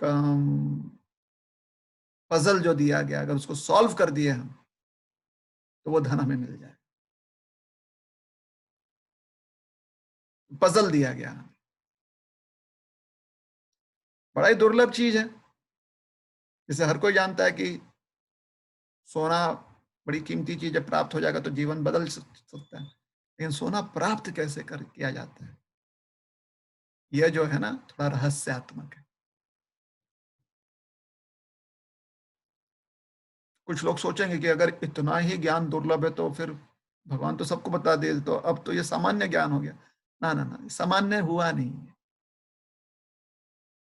क्यों? क्योंकि खाली मैप दिया गया, पजल दिया गया, अब पजल को सॉल्व करना हमारा काम। सॉल्व करेंगे तो फिर हमें वो लाभ प्राप्ति हो जाए, जो सुख, जो आनंद, भगवान की जो सेवा हम करना चाहते हैं वो प्राप्ति हमें हो जाए। ठीक है। तो आगे चलकर भगवान जो है आगे के श्लोकों में अब अपना वैभव अलग अलग रूप में, इस संसार में उनका जो वैभव है अलग अलग रूप में जो है उसका उल्लेख करें, ताकि सर्वत्र भगवान का दर्शन करने की हमें, दर्शन करने का हमें कुछ सूत्र मिल जाए, जिससे कि भगवान पर निर्भर भी हो जाए, जिससे कि सतर्क भी हो जाए, सजग हो जाए कि भगवान सर्वत्र हैं, और प्रामाणिकता से उनकी सेवा भी कर पाए। चलिए, तो ये हो गया ज्ञान विज्ञान योग। ज्ञान भी दे रहे हैं, विज्ञान भी दे रहे हैं भगवान, तो इसलिए ज्ञान विज्ञान योग भी कहा गया इस अध्याय।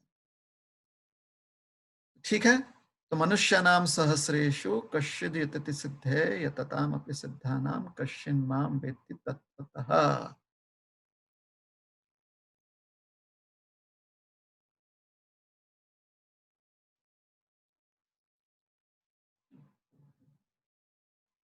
तो फिर से इस ज्ञान को यहां पर कठिन नहीं कहा गया है, इस ज्ञान को यहां पर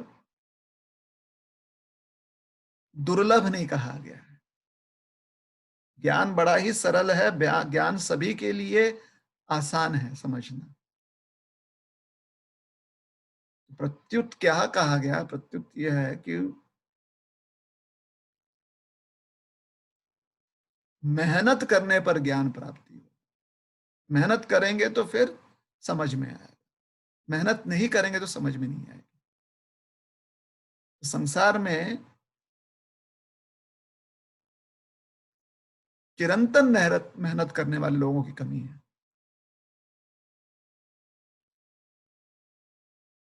तत्कालीन मेहनत करने वाले कुछ लोग मिल जाएंगे, लेकिन चिरंतर चिरंतर जो मेहनत करनी है, लंबे समय तक जो मेहनत करनी है, ऐसे लोगों की बहुत कमी है। और ऐसा जो व्यक्ति करता है कष्ट, उसे ये लाभ मिलेगा, इसलिए संसार में ये दुर्लभ माना गया।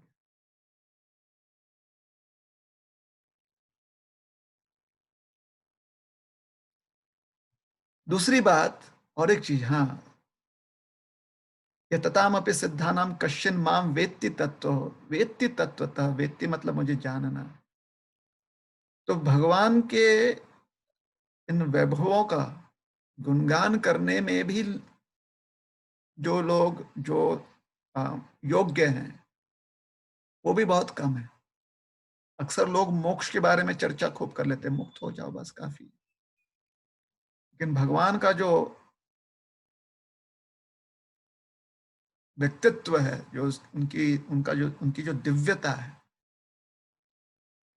उसका उल्लेख बहुत लोग नहीं कर पाते, और जो कर पाते हैं वो खूब मेहनत करके वो कर पाते हैं।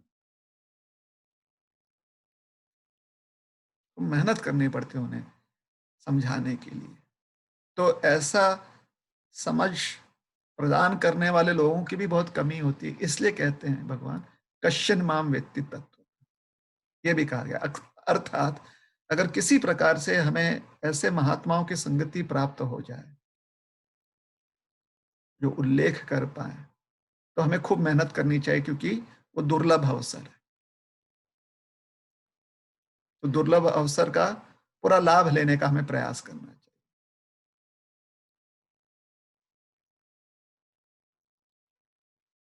ठीक है ना? चलिए, तो यहां पर रुकते हैं। अगर किसी के मन में कोई प्रश्न है, किसी कोई संदेह है, तो आप कमेंट सेक्शन में उसे लिख कर भेज दें, उत्तर देने का हम प्रयास करेंगे।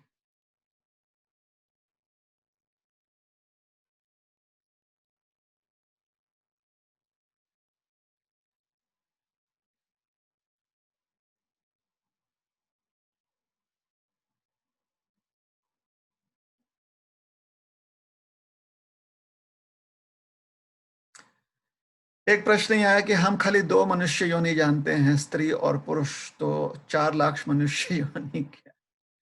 मुख्यतः मनुष्य योनियों को 4 भागों में विभाजित किया गया है: कर्मी, ज्ञानी, योगी, तपस्वी और भक्त।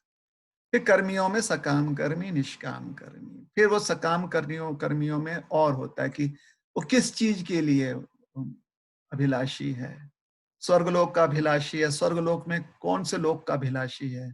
फिर योगियों में कौन से सिद्धियों का अभिलाषी है, ज्ञानियों में किस प्रकार के मोक्ष का अभिलाषी है, भक्त में वो किस प्रकार से सेवा करने का अभिलाषी है। तो ऐसे बहुत सारे विभाजन हैं।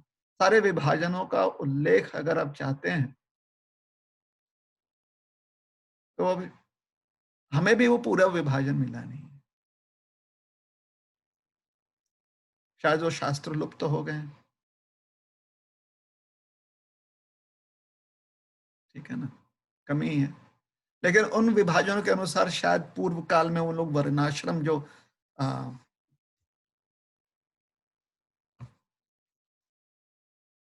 जो एक सिस्टम है, शायद उन्होंने उसको स्थापित किया था।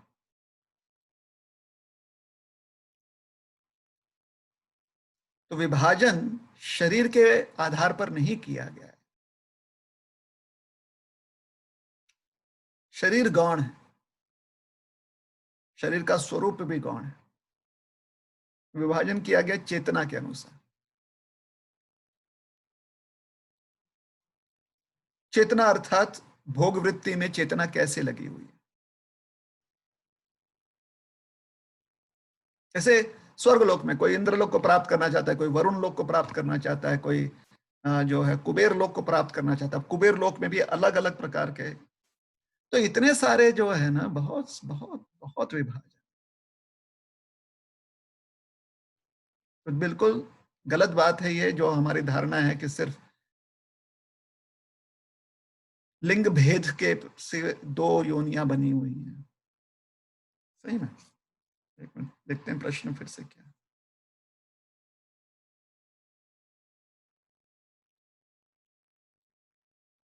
मनुष्य होनी स्त्री और पुरुष, पता नहीं आपको, आपने जो प्रश्न पूछा है ये कहाँ से आप प्रमाण दे रहे हैं कि मानव योनि को स्त्री और पुरुष में विभाजन किया गया।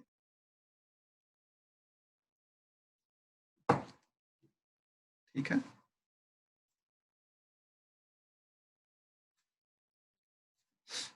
शरीर पर भी भेद करना तो बहुत है। कुछ लोग जो हैं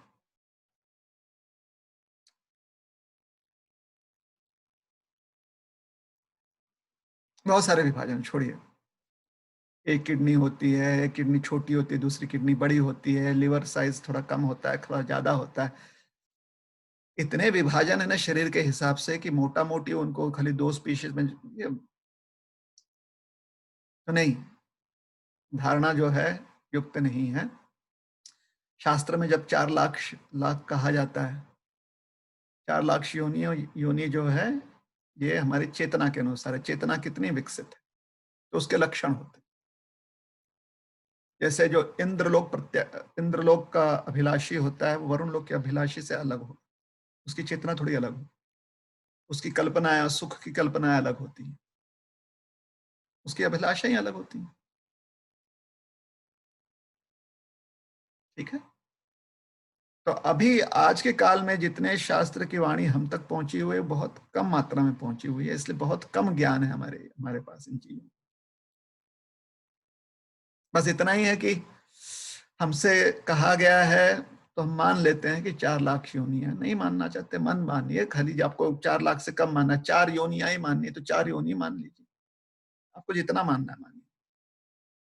इस पर हम चर्चा नहीं कर रहे हैं कि कितनी योनियां हैं, चर्चा ये कर रहे हैं कि बाकी योनियों से कम मनुष्य योनि है और मनुष्य योनि जो है बाकी योनियों से अलग है, क्यों अलग है वो चर्चा की गई।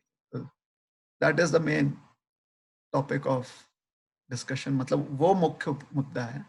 अन्य चीज डिटेल्स हैं, डिटेल्स के बारे में ज्यादा उल्लेख नहीं है, तो जो शास्त्र में कहा गया वही बात हमने कही। हमसे अगर आप कोई पूछेंगे कि आप क्या सबकी गणना कर पाएंगे कि नहीं, हम यहाँ पर क्षमा चाहते हैं, हमारी कमी है, हम उनकी गणना नहीं कर पाएंगे।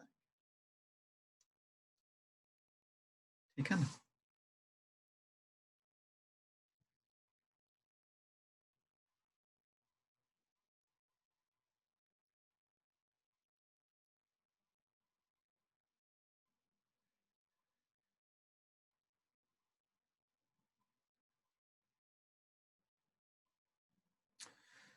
ठीक है,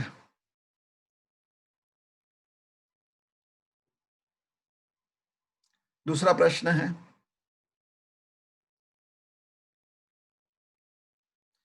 विष्णु प्राप्ति के बारे में सोचकर डिवोशन कर सकते हैं ना? बिल्कुल कर सकते हैं। देखिए, भगवान के स्वरूपों में कोई भेद नहीं करना चाहिए।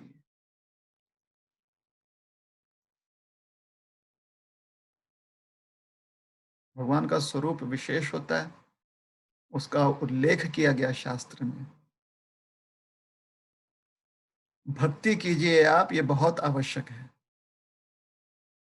भक्ति भगवान की जाती है, भगवान या भगवान के जितने भी शास्त्रोक्त अवतार हैं, किसी में भी मन लगाइए। मन लगाने की अगर आपको प्रक्रिया मिल गई है, अपने मन से मत लगे, अपना ही कोई भगवान के गुण उत्पन्न मत कीजिए। शास्त्र अध्ययन कीजिए, शास्त्र में बताया गया है कि ऐसे भगवान का स्वरूप है, ऐसे गुण हैं, उसे आप स्वीकारिए, मन लगा लीजिए, सेवा कीजिए। ठीक है ना? माँ यशोदा और नंद बाबा भाई कृष्ण को अलग अलग रूप से देखते। माँ यशोदा बोलती कि नहीं, हम नहीं भेजेंगे अपने लाला को, पैरों में कांटा चुभ जाएगा उसको, और बाबा बोलते नहीं, भेजना पड़ेगा, हम लोग जो हैं ग्वाल अ, समाज के हैं, गौओं को लेकर जाना, गौचारण करना हमारा हमारे हमारा कर्तव्य है। तो एक है माता यशोदा सोच रही कृष्ण जो है वो नहीं जाएंगे, और बाबा सोच रहे हैं कि हाँ कृष्ण को जाना चाहिए। तो देखिए कृष्ण के जो है अलग अलग गुण जो है यहाँ पर व्यक्त हो रहे हैं। तो बहुत गहरा विषय है कि कृष्ण के स्वरूप का या भगवान के स्वरूप के गुण कैसे अलग अलग भक्त जो है देखता है, बहुत गहरा विषय है। इसलिए जब तक उस विषय की गहराई को पूरी तरह समझ नहीं पाएंगे, तो ऐसी जिज्ञासा जो है ना, वो हमारी कल्पना है। ठीक है, आपको भगवान विष्णु की भक्ति करनी है, बिल्कुल कीजिए। पता कीजिए भगवान विष्णु कौन है, क्या उनके गुण हैं, उनकी सेवा कैसे शास्त्र में की गई है। अब ये सारी चीजें आप हमारे पास लेकर आइए। उसके बाद देखिए, अगर हमसे पूछना चाहते हैं तो आप ले आइए। जहां पर भी भगवान विष्णु का वर्णन किया गया है, उनकी सेवा की पद्धति दी गई है, उनमें मन कैसे लगाया जाए पद्धति दी गई है, ये सारी चीजें एकत्र कर कर आप हमारे पास ले आए। अगर वो सारी चीजें शास्त्रयुक्त हैं तो हम बिल्कुल कहेंगे ये योग्य है, आप कीजिए। लेकिन खाली आप जिज्ञासा रूप में ऐसे ही कह देंगे बिना आप मेहनत किए और बिना आप इतने सारे जो है जानकारी निकाले हुए, तो ये सिर्फ ये एक प्रकार से व्यर्थ जिज्ञासा हो जाए। ऐसे व्यर्थ जिज्ञासा नहीं करनी चाहिए। कोई भी इंक्वायरी हो, it has to be based on some research,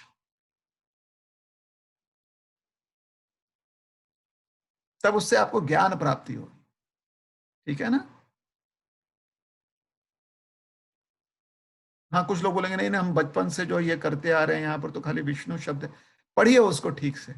सिर्फ विष्णु के बारे में चर्चा नहीं की, विष्णु के गुणों के बारे में चर्चा की है। जो भी आप बचपन से करते आ रहे हैं ना, चाहे आप कोई गीत गा रहे हैं, चाहे आप कोई भजन कर रहे हैं, बचपन से आपको आदत है, कोई आप प्रार्थना रोज करते हैं, उसको आप गहराई में समझिए। तब आपको भगवान विष्णु के गुण उसमें दिखेंगे, भगवान नारायण के गुण मिलेंगे आपको। भगवान सिर्फ नाम के नहीं होते हैं, भगवान गुण युक्त हैं। का गुणाणु वर्णन किया जाता है। तो सिर्फ लेबल ब्रांड मत, हमें ब्रांड नहीं क्रिएट करना है, Krishna brand, Vishnu brand, Narayan brand नहीं।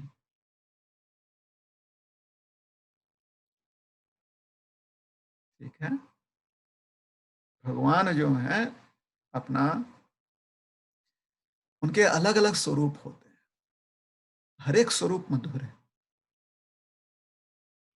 उस मधुरता को अगर आपको उसके बारे में जानकारी है, फिर जिज्ञासा व्यक्त कीजिए कि ये हमारे पास जानकारी, ये मधुरता है, तो क्या यहाँ पर हम मन लगा सकते हैं? बिल्कुल मन लगा सकते।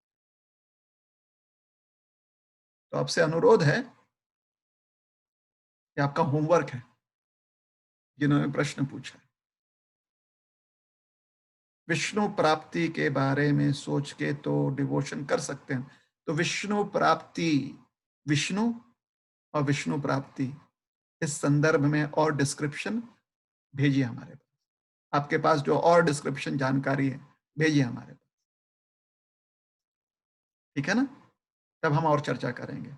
आपको पता है, जिन्होंने प्रश्न पूछा, अगर आप सुन रहे हैं तो आप वैयक्तिक रूप से पर्सनली जो है व्हाट्सएप पर या फिर मैसेंजर के थ्रू डिस्क्रिप्शन भेजिए। संक्षिप्त में बिल्कुल हाँ, भगवान या भगवान के जितने भी शास्त्रोक्त जितने भी अवतार हैं,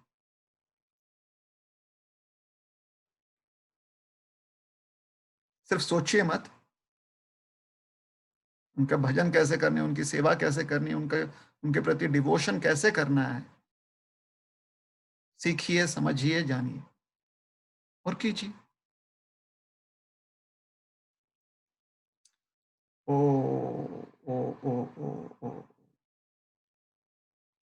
दूसरे प्रश्न के उत्तर में वॉइस टूट रहा है।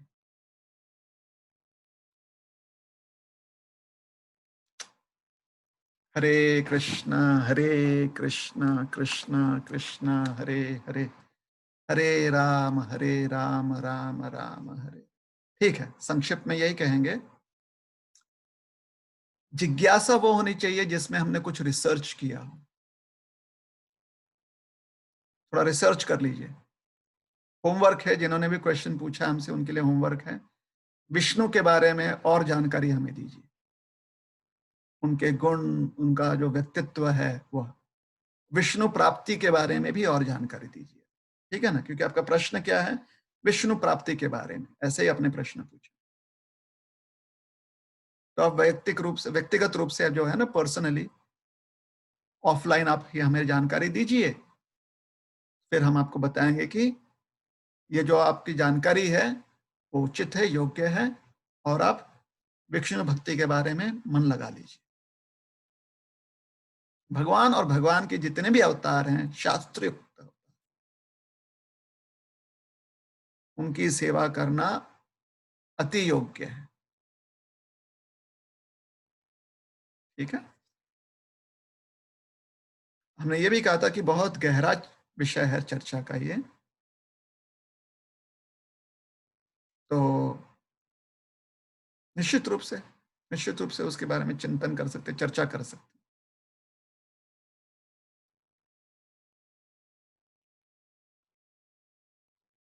ठीक है ना। गुणानुवर्णन, अगर आप, हाँ, हम कह रहे थे कि भगवान विष्णु संदर्भ में आपने बहुत, या नारायण संदर्भ में, या कृष्ण संदर्भ में, राम संदर्भ में, वामन संदर्भ में बचपन से ही आपने कुछ सीखा है, कुछ आप करते आ रहे हैं, कोई भजन करते आ रहे हैं, कोई स्तुति करते आ रहे हैं, तो अब उस स्तुति में जो वर्णन किया गया ना, जो गुणानुवर्णन, गुणों का जो वर्णन किया गया है, उस पर ध्यान दीजिए।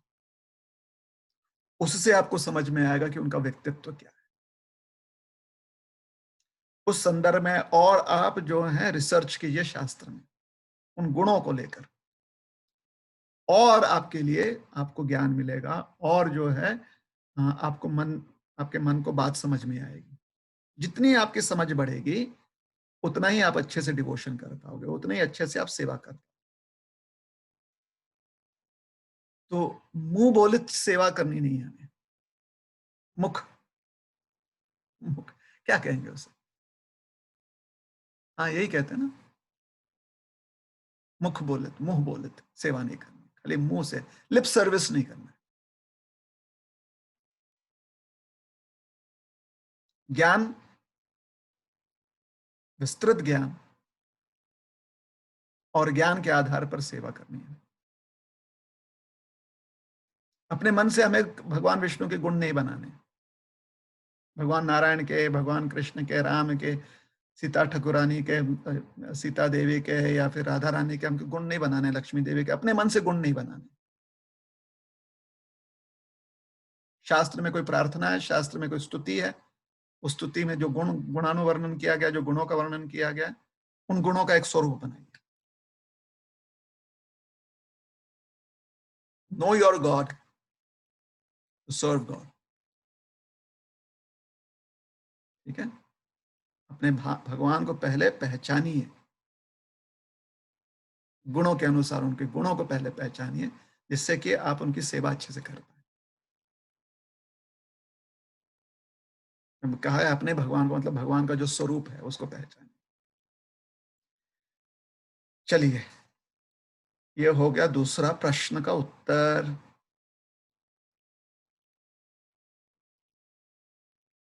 ठीक है,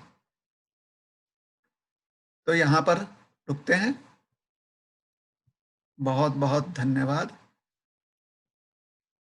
हरे कृष्ण। ग्रंथराज श्रीमद् भगवद गीता की जय। श्रील प्रभुपाद की जय। हरे कृष्ण।